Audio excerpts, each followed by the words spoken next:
जाहर जहूर हाजर हजूर सर्व कला समरथ सर्व घट व्यापक अकाल पुरख वाहिगुरु जी दे सरगुण स्वरूप सतगुरु श्री गुरु नानक देव महाराज सच्चे पातशाह जी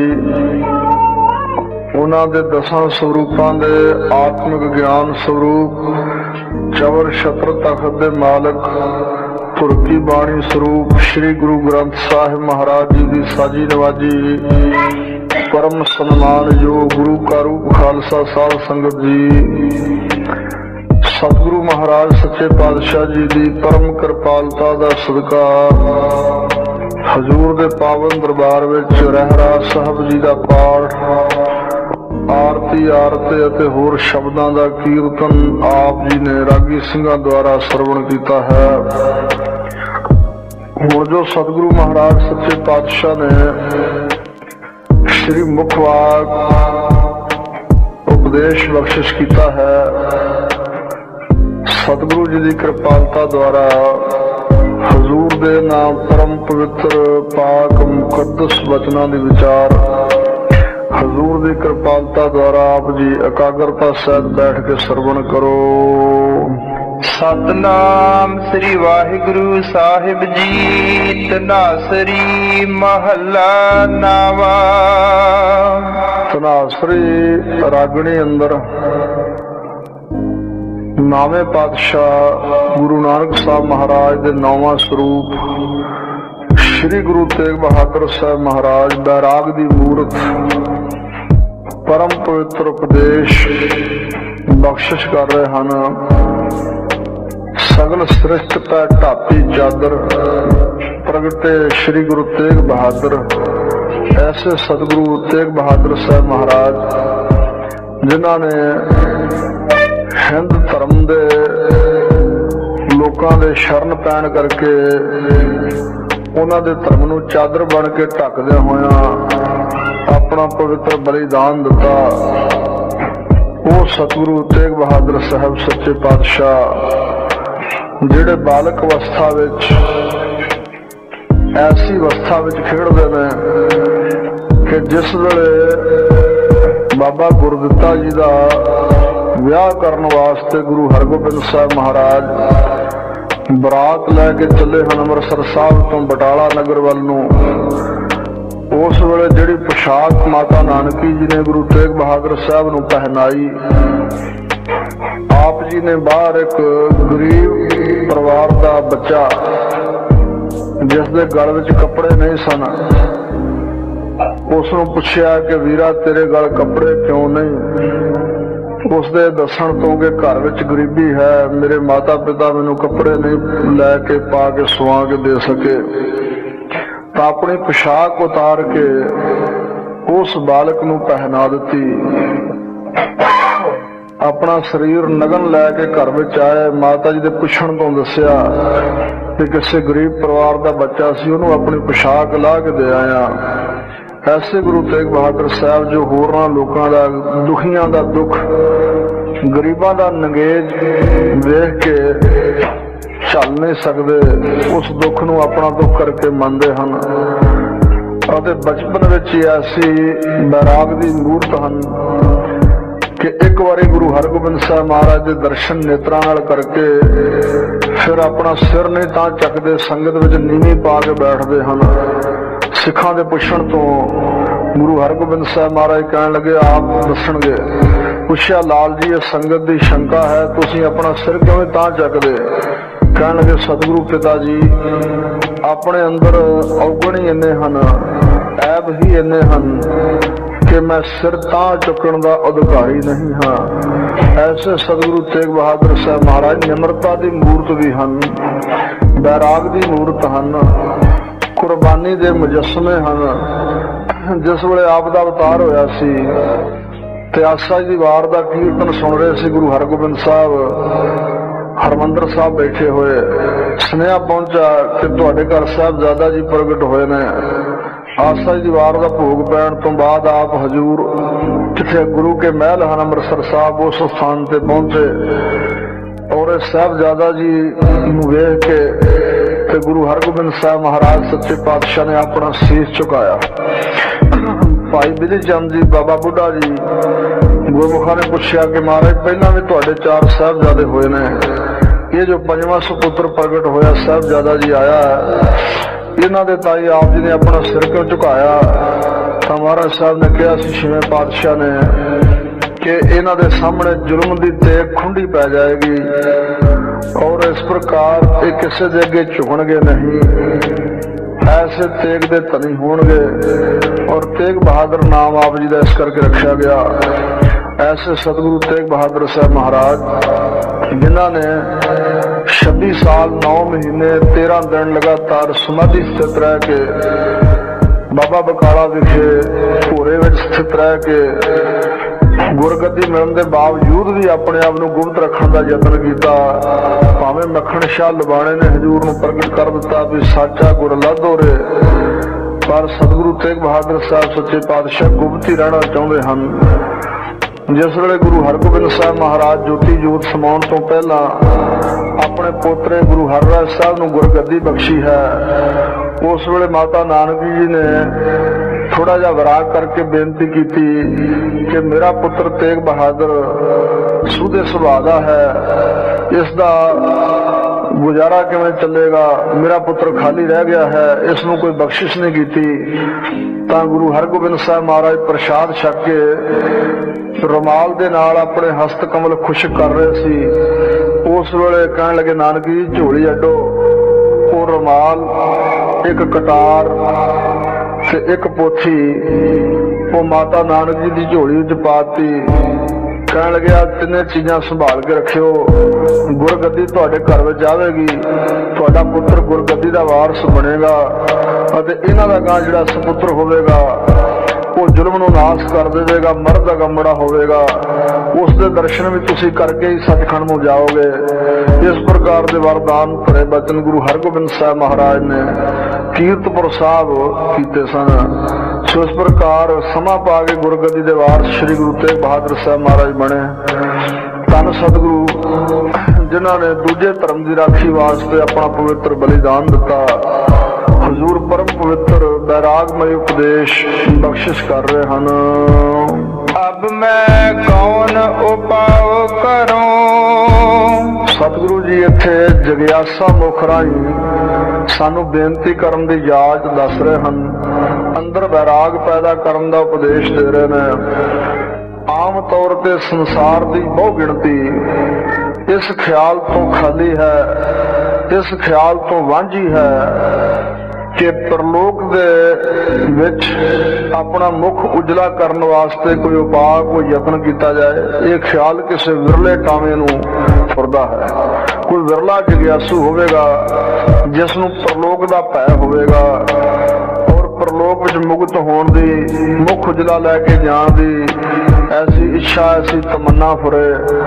नहीं तां बहु गिणती संसार दे लोकां नूं ऐशो इशरत दी ही इच्छा है, इस दुनिया दे सुखां दी ही भाल है, इस दुनिया में जायदाद पसारे पसारन दी ही इच्छा बनी हुई है। सतगुरु महाराज चेता करवा रहे ने जिवें बचन कीते हन, कशु उपाओ मुक्त का कर रे। हे जीव मुक्त होने का भी कुछ उपाय कोई यत्न करो। सो अगे परलोक दे विच जिथे अवघट गलियां भीड़ियां तिथे हर हर नाम छड़ाए। जिथे औकट औखियां गलियां हन भीड़ियां तंग रस्ता है। वालों ने फरीद ने चेता करवाया, कहते वालों निकी पुर सलाद कन्नी ना सुनी आए, फरीदा किड़ी पवंदी खड़ा ना आप आए। कहते परलोक दा जिहड़ा सलात मैंने सलां वाला दुख वाला भयदायक पुल है। पुर सलात का मतलब सलां वाला दुखदाई पुल, सल मैंने दुख दुख देने वाला पुल दुखदाई, जिस दे उपर दी रूह ने ले जाना है, रूह नूं लिजाया जाना है। कहते वो कन्ना विच नहीं कदे सुनिया, मुसलमानां दीयां किताबां च लिखिया होया है फरीद कदे नहीं सुनिया वो वचन। फरीदा किड़ी पवंदी खड़ा ना आप मुहाए। सो इस प्रकार फरीदा ये जिहड़ी दुनिया है ये शोभनीक बाग है। सो इस प्रकार बचन किया भी नौबत वजी सुबह से ਚੱਲਣ ਕਾ ਕਰ ਸਾਜ। ਕਹਿੰਦੇ ਜਦੋਂ ਤੂੰ ਜੰਮਿਆ ਸੁਬਾਹ ਤੋਂ ਸਵੇਰ ਤੋਂ ਨੌਬਤ ਨਗਾਰਾ ਖੜਕ ਰਿਹਾ ਹੈ, ਤੇਰੇ ਕੰਨਾਂ ਵਿੱਚ ਆਵਾਜ਼ਾਂ ਪੈ ਰਹੀਆਂ ਹਨ। ਅੱਜ ਫਲਾਨਾ ਤੁਰ ਗਿਆ ਸੰਸਾਰ ਤੋਂ, ਕੱਲ ਫਲਾਨਾ ਗਿਆ ਸੀ, ਹੁਣ ਫਲਾਨਾ ਗਿਆ ਹੈ। ਇਹ ਜਦੋਂ ਤੋਂ ਲੈ ਕੇ ਤੂੰ ਜੰਮਿਆ ਹੈ, ਸਵੇਰ ਹੋਈ ਹੈ, ਉਦੋਂ ਤੋਂ ਲੈ ਕੇ ਇਹ ਨੌਬਤ ਕੰਨਾਂ ਵਿੱਚ ਖੜਕ ਰਹੀ ਹੈ। ਤੇ ਅੱਜ ਫਰੀਦਾ ਪੰਖ ਪਰਾਉਣੀ ਦੁਨੀ ਸੁਹਾਵਾ ਬਾਗ, ਨੌਬਤ ਵੱਜੀ ਸੁਬਹ ਸੁਰ ਚੱਲਣ ਕਾ ਕਰ ਸਾਜ। ਕਹਿੰਦੇ ਪੰਛੀ ਜਿਵੇਂ ਪਰਾਉਣੇ ਹੁੰਦੇ ਨੇ, ਉਹ ਰਾਤ ਨੂੰ ਆਲਣਿਆਂ ਵਿੱਚ ਉਤਰਦੇ ਹਨ, ਪਰ ਜਿਸ ਵੇਲੇ ਦਿਨ ਚੜ੍ਹਦਾ ਹੈ ਫਿਰ ਉਡਾਰੀਆਂ ਮਾਰ ਜਾਂਦੇ ਨੇ। ਇਸੇ ਪ੍ਰਕਾਰ ਇਹ ਦੁਨੀਆ ਸੋਭਨੀਕ ਇੱਕ ਬਾਗ ਹੈ, ਤੇਰਾ ਵਾਸਾ ਇੱਕ ਪਰਾਉਣੇ ਪੰਛੀ ਦੀ ਨਿਆਈ ਹੈ। ਤੇ ਇੱਕ ਦਿਨ ਨੂੰ ਆਖਰ ਤੂੰ ਜਾਣਾ ਹੀ ਹੈ। ਰਾਤ ਕੱਟਣ ਵਾਸਤੇ ਜਿਵੇਂ ਪੰਛੀ ਆਏ ਹੁੰਦੇ ਨੇ, ਸਾਂਝ ਬਿਹਾਗ ਤੱਕ ਹੈ ਆਗਾਸ, ਉਹ ਜਿੱਥੇ ਜਾਣਾ ਨਾ ਪਰਲੋਕ ਵਿੱਚ, ਉਥੋਂ ਵਾਸਤੇ ਕੋਈ ਰਾਹ ਦਾ ਖਰਚ, ਆਪਣੇ ਛੁਟਕਾਰੇ ਦਾ ਕੋਈ ਬੰਦੋਬਸਤ, ਕੋਈ ਇੰਤਜ਼ਾਮ ਕਰਨ ਦਾ ਯਤਨ ਕਰਨਾ ਚਾਹੀਦਾ। ਉਹ ਖਿਆਲ ਤੈਂ ਵਸਾਰ ਹੀ ਛੱਡਿਆ ਹੈ। ਉਸ ਖਿਆਲ ਨੂੰ ਤੂੰ ਚੇਤਾ ਹੀ ਭੁਲਾ ਦਿੱਤਾ ਕਿ ਆਖਰ ਮੈਂ ਵੀ ਮਰਾਂਗਾ, ਪਰਲੋਕ ਨੂੰ ਜਾਵਾਂਗਾ, ਮੇਰੀ ਕੀ ਹਾਲਤ ਹੋਏਗੀ। ਜਿਸ ਤਰ੍ਹਾਂ ਬਾਲਮੀਕ ਰਹੀ ਸੀ, ਉਹ ਬਾਲਮੀਕ ਪਹਿਲਾਂ ਬਟਵਾੜਾ ਸੀ, ਉਹ ਰਾਹ ਜਾਂਦੇ ਲੋਕਾਂ ਨੂੰ ਮਾਰਦਾ ਸੀ, ਕੱਪੜੇ ਉਤਾਰ ਲੈਂਦਾ ਸੀ, ਕਤਲ ਕਰ ਦਿੰਦਾ ਸੀ। ਸੋ ਇਸ ਕਰਕੇ ਜਦੋਂ ਮਹਾਤਮਾ ਮਿਲੇ, ਉਹਨਾਂ ਨੇ ਇਸ ਗੱਲ ਦਾ ਚੇਤਾ ਕਰਵਾਇਆ ਤੇ ਖਿਆਲ ਕਰ ਤੂੰ ਪਰਲੋਕ ਨੂੰ ਜਾਣਾ ਹੈ। ਕਹਿਣ ਲੱਗਾ ਫਿਰ ਕੀ ਹੋਵੇਗਾ? ਕਹਿਣ ਲੱਗੇ ਤੈਨੂੰ ਇਹਨਾਂ ਕਰਮਾਂ ਦੀ ਸਜ਼ਾ ਮਿਲੇਗੀ। ਕਹਿਣ ਲੱਗਾ ਫਿਰ ਕਰਾਂਗੀ ਪਰਲੋਕ, ਆਪਣੇ ਬੱਚਿਆਂ ਵਾਸਤੇ ਤਾਂ ਇੰਤਜ਼ਾਮ ਮੈਨੂੰ ਕਰਨਾ ਹੀ ਪੈਣਾ ਨਾ। ਕਹਿਣ ਲੱਗੇ ਜਾ ਪੁੱਛ ਗਿਆ ਜਿਨ੍ਹਾਂ ਵਾਸਤੇ ਤੂੰ ਇਹ ਸਾਰਾ ਕੁਛ ਕਰਨਾ ਹੈ, ਉਹ ਵੀ ਤੇਰੇ ਹੋਣਗੇ ਕਿ ਨਹੀਂ? ਤੇਰੀ ਥਾਂ ਕੋਈ ਕੁੱਟ ਖਾਵੇਗਾ ਕਿ ਨਹੀਂ? ਤੇਰੇ ਥਾਂ ਦੁੱਖ ਭੋਗੇਗਾ ਕਿ ਨਹੀਂ? ਜਦੋਂ ਪੁੱਛਿਆ ਘਰ ਜਾ ਕੇ, ਸਭਨਾਂ ਨੇ ਜਵਾਬ ਦੇ ਦਿੱਤਾ। ਕਹਿਣ ਲੱਗੇ ਸਾਨੂੰ ਨਹੀਂ ਪਤਾ ਕਿੱਥੋਂ ਲਿਆ ਕੇ ਸਾਨੂੰ ਤੂੰ ਖਵਾਉਣਾ, ਇਹ ਤੇਰੀ ਜ਼ਿੰਮੇਵਾਰੀ ਆ, ਪਰ ਜੇ ਤੈਨੂੰ ਕੁੱਟ ਪਈ ਪਰਲੋਕ ਵਿੱਚ ਤਾਂ ਉੱਥੇ ਉਸ ਵੇਲੇ ਤੇਰੀ ਥਾਂ ਤੇ ਕੁੱਟ ਅਸੀਂ ਨਹੀਂ ਖਾਣੀ। ਇਸ ਕਰਕੇ ਬਰਾਗ ਆ ਗਿਆ ਉਸਨੂੰ, ਜਿਨ੍ਹਾਂ ਵਾਸਤੇ ਮੈਂ ਇੰਨੇ ਕੁਝ ਕਰਨਾ, ਸਾਰਾ ਦਿਨ ਲੁੱਟਦਾ, ਲੋਕਾਂ ਨੂੰ ਮਾਰਦਾ, ਪਾਪ ਕਰਦਾ, ਇਹਨਾਂ ਵਿੱਚੋਂ ਕੋਈ ਵੀ ਮੇਰਾ ਸਹਾਈ ਨਹੀਂ। ਉਸ ਵੇਲੇ ਫਿਰ ਕਹਿਣ ਲੱਗੇ ਹੁਣ ਕੀ ਕਰਾਂ? ਮਹਾਤਮਾ ਨੇ ਸਿੱਖਿਆ ਦਿੱਤੀ ਕਿ ਇੱਥੇ ਮਰਾ ਮਰਾ ਦਾ ਜਾਪ ਕਰ ਬੈਠਾ ਬਰਾਗ ਦਾ। ਮਰਾ ਮਰਾ ਦਾ ਜਾਪ ਕਰਦੇ ਆ, ਮਰਾ ਮਰਾ ਤੋਂ ਰਾਮ ਰਾਮ ਬਣ ਗਿਆ। ਉਹ ਰਾਮ ਰਾਮ ਜਪਦਾ ਜਪਦਾ ਇੱਕ ਰਸ ਸੋ ਉਹ ਬ੍ਰਹਮ ਗਿਆਨ ਦੀ ਅਵਸਥਾ ਨੂੰ ਪ੍ਰਾਪਤ ਹੋਇਆ। ਪਰ ਜਦੋਂ ਚੇਤਾ ਆਇਆ ਪਰਲੋਕ ਦਾ, ਮਹਾਂਪੁਰਸ਼ਾਂ ਮਹਾਤਮਾ ਨੇ ਚੇਤਾ ਕਰਵਾਇਆ। ਸੋ ਇਸ ਪ੍ਰਕਾਰ ਸਤਿਗੁਰੂ ਤੇਗ ਬਹਾਦਰ ਸਾਹਿਬ ਮਹਾਰਾਜ ਆਪਣੇ ਆਪ ਤੇ ਝੁਕਾ ਕੇ, ਆਪਣੇ ਆਪ ਨੂੰ ਇੱਕ ਸੰਸਾਰੀ ਜੀਵ ਦੱਸਦਿਆਂ ਹੋਇਆ ਸੱਚੇ ਪਾਤਸ਼ਾਹ ਸਾਨੂੰ ਸਿੱਖਿਆ ਦੇ ਰਹੇ ਨੇ ਉੱਤਮ ਬਖਤੇ ਦੇ ਰੂਪ ਵਿੱਚ। ਸੋ ਇਹ ਸੰਸਾਰੀ ਜੀਆਂ ਦੀ ਕਲਿਆਣ ਵਾਸਤੇ ਉਪਦੇਸ਼ ਹੈ ਅਸਲ ਵਿੱਚ, ਪਰ ਉੱਤਮ ਬਖਤੇ ਦੇ ਰੂਪ ਵਿੱਚ ਆਪਣੇ ਆਪ ਤੇ ਘਟਾ ਕੇ ਯਤਨ ਬਚਨ ਬਿਆਨ ਕਰ ਰਹੇ ਨੇ ਕਿ ਅਬ ਮੈਂ ਕੌਣ ਉਪਾਅ ਕਰੂੰ, ਅਬ ਹੁਣ ਮੈਂ ਕਿਹੜਾ ਉਪਾਅ ਯਤਨ ਕਰਾਂ। ਜਿਵੇਂ ਸਤਿਗੁਰੂ ਮਹਾਰਾਜ ਨੇ ਬਚਨ ਕੀਤਾ, ਭਈ ਪ੍ਰਾਪਤ ਮਾਨੁਖ ਦੇ ਹੋਰੀਆ, ਗੋਬਿੰਦ ਮਿਲਣ ਕੀਏ ਤੇਰੀ ਬਰੀਆ, ਅਵਰ ਕਾਜ ਤੇਰਾ ਕਿਤਾ ਨਾ ਕਾਮ, ਮਿਲ ਸਾਧ ਸੰਗਤ ਭਜ ਕੇਵਲ ਨਾਮ। ਫਿਰ ਹਜ਼ੂਰ ਕਹਿੰਦੇ ਨੇ ਸਰੰਜਾਮ ਲਾਗ ਭਵਜਲ ਤਰਨ ਕੈ। ਭਵਜਲ ਸੰਸਾਰ ਤੋਂ ਤਰਨ ਵਾਸਤੇ ਜਿਹੜਾ ਕੋਈ ਸਰੰਜਾਮ ਉਪਾਅ ਹੈ, ਯਤਨ ਹੈ, ਬੰਦੋਬਸਤ ਹੈ, ਉਸ ਬੰਦੋਬਸਤ ਵਿੱਚ ਵੀ ਲੱਗਣਾ, ਉਸ ਉਪਾਅ ਵਿੱਚ, ਉਸ ਯਤਨ ਵਿੱਚ ਵੀ ਲੱਗ। ਜਨਮ ਬਿਰਥਾ ਜਾਤ ਰੰਗ ਮਾਇਆ ਕਾ, ਮਾਇਆ ਦੇ ਰੰਗ ਵਿੱਚ ਰੰਗਿਆ ਹੋਇਆ, ਮਾਇਆ ਦੇ ਮੋਹ ਵਿੱਚ ਫਸਿਆ ਹੋਇਆ, ਮਾਇਆ ਦੇ ਹਾਵ ਭਾਵ ਵਿੱਚ ਗਲਤਾਨ ਹੋਇਆ, ਮਾਇਆ ਵਿੱਚ ਲੰਪਟ ਹੋਇਆ, ਇਹ ਮਨੁੱਖਾ ਜਨਮ ਬਿਰਥਾ ਜਾਂਦਾ ਪਿਆ, ਵਿਅਰਥ ਚਲਿਆ ਜਾਏਗਾ। ਸੋ ਇਹ ਮਨੁੱਖ ਜਨਮ ਵਾਰੀ ਹੈ। ਭਵਜਲ ਸੰਸਾਰ ਤੋਂ ਤਰਨ ਵਾਸਤੇ ਯਤਨ ਕਰਨ ਦੀ ਇਹ ਵਾਰੀ ਹੈ। ਅਗਰ ਜੇ ਤੂੰ ਯਤਨ ਨਾ ਕੀਤਾ, ਇਹ ਵਾਰੀ ਖੁੱਝ ਗਈ।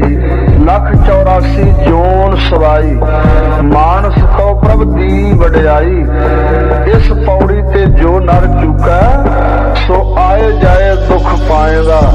ਜਿਹਨੇ ਹੁਣ ਯਤਨ ਨਾ ਕੀਤਾ, ਇਸ ਪੌੜੀ ਤੋਂ ਖੁੰਝ ਗਿਆ, ਇਸ ਪੌੜੀ ਦੇ ਡੰਡੇ ਤੇ ਨਾ ਚੜਿਆ, ਤਾਂ ਫਿਰ ਆਉਂਦਾ ਜਾਂਦਾ ਦੁੱਖ ਪਾਉਂਦਾ ਰਹੇਗਾ। ਇਸ ਕਰਕੇ ਇਹ ਮਨ, ਹੁਣ ਕੋਈ ਮੈਂ ਯਤਨ ਕਰਾਂ, ਹੁਣ ਮੈਂ ਕਿਹੜਾ ਯਤਨ ਕਰਾਂ? ਸਤਿਗੁਰੂ ਤੇਗ ਬਹਾਦਰ ਸਾਹਿਬ ਕਹਿੰਦੇ ਨੇ, ਜਿਹ ਬਿਦ ਮਨ ਕੋ ਸੰਸਾ ਚੁਕੈ। ਮਨ ਦੇ ਅੰਦਰ ਸੰਸੇ ਪਏ ਹੋਏ ਨੇ। ਹਜ਼ੂਰ ਕਹਿੰਦੇ ਨੇ, ਕਰਮੀ ਸਹਿਜ ਨਾ ਉਪਜੈ, ਫਿਰ ਸਹਿਜੈ ਸਹਿਸਾ ਨਾ ਜਾਏ। ਨਾ ਜਾਏ ਸਹਿਸਾ ਕਿਤੈ, ਸੰਜਮ ਰਹੇ ਕਰਮ ਕਮਾਏ।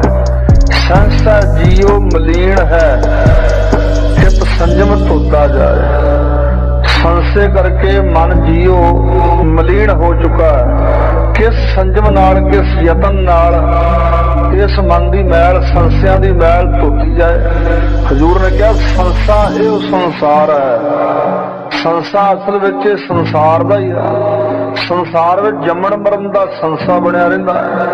ਮਨ ਦੇ ਤਾਈਂ ਹੋਰ ਅਨੇਕਾਂ ਸੰਸੇ ਵਿਆਪਦੇ ਨੇ। ਆਹ ਦੁੱਖ ਨਾ ਮੈਨੂੰ ਮਿਲ ਜਾਏ, ਆਹ ਮੇਰਾ ਧਨ ਨਾ ਨਾਸ ਹੋ ਜਾਏ, ਇੰਜ ਨਾ ਹੋ ਜਾਏ। ਇਹ ਸੰਸਾ ਮਨੁੱਖ ਦੇ ਮਨ ਦੇ ਤਾਈਂ ਬਣਿਆ ਰਹਿੰਦਾ ਹੈ। ਹਜ਼ੂਰ ਕਹਿੰਦੇ, ਉਹ ਅਵਸਥਾ ਕਿਵੇਂ ਪ੍ਰਾਪਤ ਹੋਵੇ ਜਿਸ ਵਿਧੀ ਨਾਲ ਮਨ ਦਾ ਸੰਸਾ ਦੂਰ ਹੋ ਜਾਏ। ਮਹਾਰਾਜ ਕਹਿੰਦੇ ਨੇ, ਮਨ ਧੋਵੋ ਸ਼ਬਦ ਲਾਗੋ, ਹਰਿ ਸੋ ਰਹੋ ਚਿਤ ਲਾਏ। ਕਹਿ ਨਾਨਕ ਗੁਰ ਪ੍ਰਸਾਦੀ ਸਹਿਜ ਉਪਜੈ, ਇਹ ਸੰਸਾ ਇਹ ਵਜਾਏ। ਫਿਰ ਸੰਸਾ ਨਹੀਂ ਕੋਈ ਰਹਿ ਜਾਂਦਾ। ਜੰਮਣ ਮਰਨ ਦਾ ਸੰਸਾ ਵੀ ਜਿਹੜਾ ਮੁੱਖ ਹੈ ਉਹ ਮਿਟ ਜਾਂਦਾ। ਬਾਕੀ ਸਾਰੇ ਸੰਸੇ ਵੀ ਨਾਸ ਹੋ ਜਾਂਦੇ ਨੇ। ਇੱਕ ਰਸ ਅਵਸਥਾ ਬਣ ਜਾਂਦੀ ਹੈ। ਆਏ ਹਰਖ ਨਾ ਗਏ ਸੋਗ, ਕੋਈ ਜੰਮ ਪਏ ਖੁਸ਼ੀ ਨਹੀਂ, ਕੋਈ ਮਰ ਜਾਏ ਗਮੀ ਨਹੀਂ, ਕੋਈ ਪਦਾਰਥ ਆ ਜਾਏ ਖੁਸ਼ੀ ਨਹੀਂ, ਕੋਈ ਪਦਾਰਥ ਵਿਛੜ ਜਾਏ ਤਾਂ ਗਮ ਝੋਰਾ ਨਹੀਂ। ਇਸ ਪ੍ਰਕਾਰ ਪਰ ਮਹਾਰਾਜ ਕਹਿੰਦੇ, ਜਿਹੜੇ ਸੰਸੇ ਚੰਬੜੇ ਹੋਏ ਨੇ, ਜਿਸ ਵਿਧੀ ਦੇ ਨਾਲ ਮਨ ਦਾ ਸੰਸਾ ਚੁੱਕ ਜਾਏ, ਦੂਰ ਹੋ ਜਾਏ। ਭਾਉ ਨਿਦ ਪਾਰ ਪਰੋ। ਸੰਸਾਰ ਜੋ ਡਰਾਂ ਦਾ ਨਿੱਧ ਸਮੁੰਦਰ ਹੈ, ਇਸ ਸੰਸਾਰ ਦੇ ਵਿੱਚ ਡਰ ਹੀ ਡਰ ਹਨ।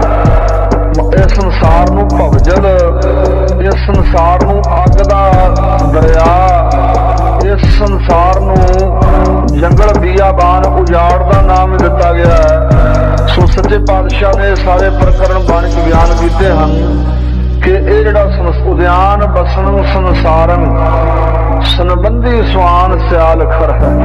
ਮਹਾਰਾਜ ਕਹਿੰਦੇ, ਜਿਸ ਸੰਸਾਰ ਨਾਲ ਚਿੱਤ ਲਾਇਆ ਹੋਇਆ ਹੈ, ਅਸਲ ਵਿੱਚ ਇਹ ਇੱਕ ਉਜਾੜ ਹੈ। ਸੰਸਾਰ ਦਾ ਵਸਣਾ ਹੈ, ਇੱਕ ਜੰਗਲ ਦਾ ਵਾਸੇ ਦੀ ਨਿਆਈ। ਤੇ ਫਿਰ ਮਹਾਰਾਜ ਜੰਗਲ ਦੇ ਵਿੱਚ ਤਾਂ ਜਾਨਵਰ ਹੁੰਦੇ ਨੇ, ਤਾਂ ਮਹਾਰਾਜ ਕਹਿੰਦੇ ਜਿਨ੍ਹਾਂ ਸੰਬੰਧੀਆਂ ਦੇ ਨਾਲ ਮੋਹ ਲਾਇਆ ਹੋਇਆ, ਇੱਕ ਤੇ ਜਾਨਵਰਾਂ ਨਾਲੋਂ ਘੱਟ ਨੇ। ਹਜ਼ੂਰ ਕਹਿੰਦੇ, ਉਦਿਆਨ ਬਸਣੋਂ ਸੰਸਾਰਨ, ਸੰਬੰਧੀ ਸਵਾਨ ਸਿਆਲ ਖਰ ਹੈ। ਜਿਹੜੇ ਸੰਬੰਧੀ ਆ, ਇਹ ਕੁਝ ਕੁੱਤੇ ਨੇ, ਕੁਝ ਗਿੱਦੜ ਤੇ ਕੁਝ ਖੋਤੇ। ਸਤਿਗੁਰੂ ਮਹਾਰਾਜ ਜੀ ਐਸੇ ਬਚਨ ਕਰਦੇ ਨੇ ਬਾਣੀ ਚ। ਤੇ ਕੁਝ ਤਾਂ ਜਿਹੜੇ ਸਵਾਨ ਕੁੱਤੇ ਦੀ ਨਿਆਈ ਲੋਭੀ ਹਨ, ਉਹ ਲੋਭੀ ਜਿਹੜੇ ਕੁੱਤਿਆਂ ਵਰਗੇ ਨੇ, ਉਹ ਕੁੱਤਿਆਂ ਤੋਂ ਵੱਧ ਨਹੀਂ। ਸੰਸਾਰ ਦਾ ਵਾਸਾ, ਜੰਗਲ ਦਾ ਵਾਸਾ ਹੈ। ਔਰ ਸੰਬੰਧੀ ਜਿਨ੍ਹਾਂ ਨੂੰ ਬੜੇ ਸਤਿਕਾਰ ਦਿੰਦਾ, ਤੂੰ ਆਦਰ ਮਾਣ ਕਰਦਾ, ਇਹ ਇਹਨਾਂ ਦਾ ਸੁਭਾਅ ਕੁਝ ਕਈਆਂ ਦਾ ਤਾਂ ਕੁੱਤਿਆਂ ਵਰਗਾ। ਲੋਭ ਜਿਹੜਾ ਹੈ ਇਹ ਕੁੱਤੇ ਦੇ ਹਲਕ ਵਰਗਾ। ਸੋ ਇਸ ਪ੍ਰਕਾਰ ਕੌਣ ਜੀਵ ਹੈ ਜਿਹੜਾ ਬਾਂਹ ਖੜੀ ਕਰਕੇ ਕਹੇ ਮੈਨੂੰ ਲੋਭ ਨਹੀਂ? ਐਵੇਂ ਕਹਿ ਦੇਵੇ ਤਾਂ ਵੱਖਰੀ ਗੱਲ ਹੈ, ਪਰ ਲੋਭ ਸਭ ਨੂੰ ਗਰਸਦਾ ਹੈ।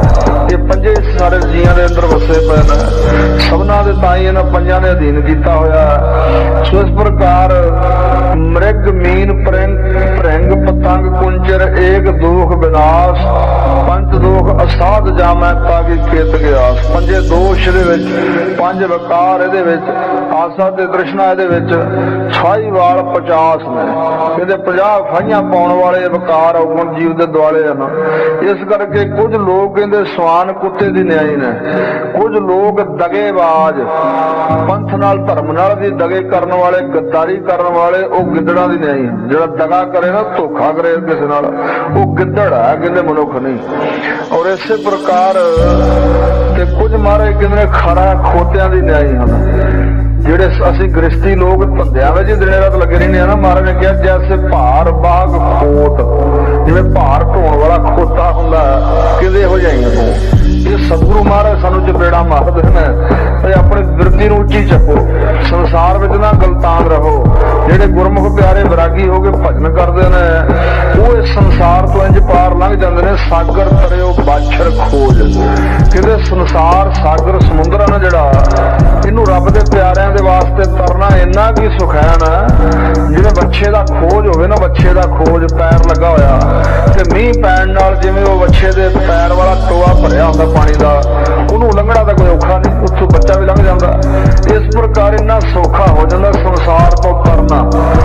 ਜਪਿਆ ਵਾਹਿਗੁਰੂ ਨੂੰ। ਇਸ ਪ੍ਰਕਾਰ ਪਰ ਦੂਜੇ ਲੋਕਾਂ ਵਾਸਤੇ ਇਹ ਡਰਾਂ ਦਾ ਸਮੁੰਦਰ ਹੈ। ਭਉ ਨਿਧ ਭਵ ਜਲ, ਡਰ ਦਾ ਪਾਣੀ ਜਿਹਦੇ ਵਿੱਚ ਭਰਿਆ ਹੋਇਆ ਹੈ, ਪਦਾਰਥਾਂ ਰੂਪੀ ਪਾਣੀ ਭਰਿਆ ਹੋਇਆ ਜੀਵ ਨੂੰ ਡੁੱਬਣ ਵਾਸਤੇ। ਇਸ ਪ੍ਰਕਾਰ ਮਹਾਰਾਜ ਜਿਸ ਵਿਧੀ ਨਾਲ ਮਨ ਦਾ ਸੰਸਾਰ ਦੂਰ ਹੋ ਜਾਏ ਤੇ ਭੌਜਲ ਸੰਸਾਰ ਤੋਂ ਮੈਂ ਪਾਰ ਹੋ ਜਾਵਾਂ, ਉਹ ਕਿਹੜਾ ਯਤਨ ਹੈ ਸੱਚੇ ਪਾਤਸ਼ਾਹ? ਕਿਰਪਾ ਕਰਕੇ ਮੈਨੂੰ ਦੱਸੋ, ਜਿਸ ਕਰਕੇ ਮੈਂ ਇਸ ਸੰਸਾਰ ਤੋਂ ਤਰ ਜਾਵਾਂ। ਰਹਾਉ ਸ਼ਬਦ ਦਾ ਕੇਂਦਰੀ ਭਾਵ ਦੱਸ ਕੇ ਅੱਗੇ ਹੋਰ ਖੁਲਾਸਾ ਕਰਦੇ ਹਨ। ਜਨਮ ਪਾਏ ਕਛ ਭਲੋ ਨਾ ਕੀਨੋ।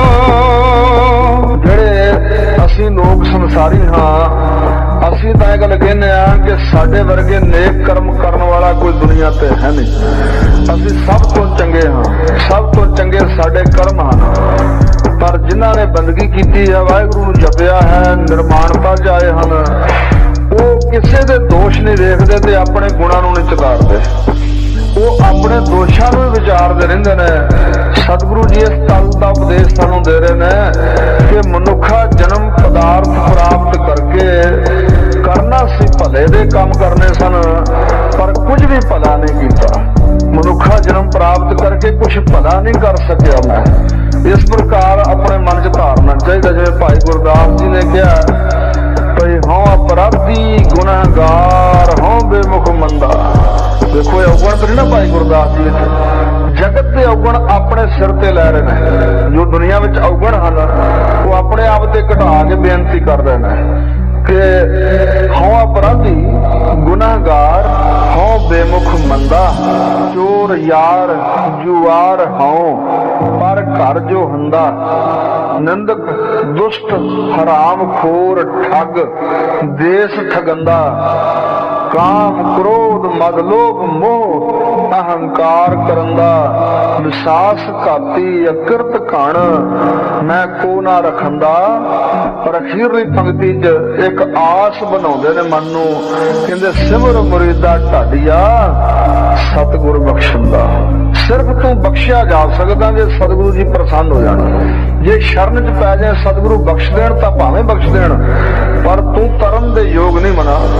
ਔਰ ਇਸੇ ਪ੍ਰਕਾਰ ਉਹਨਾਂ ਕਿਹਾ ਮੈਂ ਜਿਹਾ ਨਾ ਅਕਿਰਤ ਘਣ ਹੈ ਤੇ ਨਾ ਹੋਆ ਹੋਵਣ ਹਾਰਾ। ਮੈਂ ਜਿਹਾ ਨਾ ਹਰਾਮ ਖੋਰ ਖੋਰ ਨਾ ਕੋਈ ਔਗਣ ਯਾਰਾ। ਮੈਂ ਜਿਹਾ ਨਿੰਦਕ ਨਾ ਕੋਏ ਗੁਰ ਨਿੰਦਾ ਸਿਰ ਬੱਜਰ ਭਾਰਾ। ਮੈਂ ਜਿਹਾ ਬੇਮੁਖ ਨਾ ਸਤਿਗੁਰ ਤੇ ਬੇਮੁਖ ਹਥਿਆਰਾ। ਬੱਜਰ ਲੇਪ ਨਾ ਉਤਰੈ ਪਿੰਡ ਅਪਰਚੇ ਔਚਰ ਚਾਰਾ। ਮੈਂ ਜਿਹਾ ਨਾ ਦੁਬਾਜਰਾ ਤਜ ਗੁਰਮਤ ਦੁਰਮਤ ਹਿਤਕਾਰਾ। ਨਾਉ ਮੁਰੀਦ ਨਾ ਸ਼ਬਦ ਵਿਚਾਰਾ। ਔਰ ਇਸੇ ਪ੍ਰਕਾਰ ਹੋਰ ਵਚਨ ਕੀਤੇ ਨੇ, ਕਹਿੰਦੇ ਤੋ ਸੋ ਨਾ ਨਾਥ ਅਨਾਥ ਨਾ ਮੋਸਰ। ਤੋ ਸੋ ਨਾ ਦਾਨੀ ਨਾ ਮੋਸੋ ਭਿਖਾਰੀ। ਜਿਵੇਂ ਭਗਤ ਜੀ ਨੇ ਬਚਨ ਕੀਤਾ ਹਮ ਸਰ ਦੀਨ ਦਇਆਲ ਨਾ ਤੁਮ ਸਰ ਅਬ ਪਤਿਆਰ ਕਿਆ ਕੀਜੈ।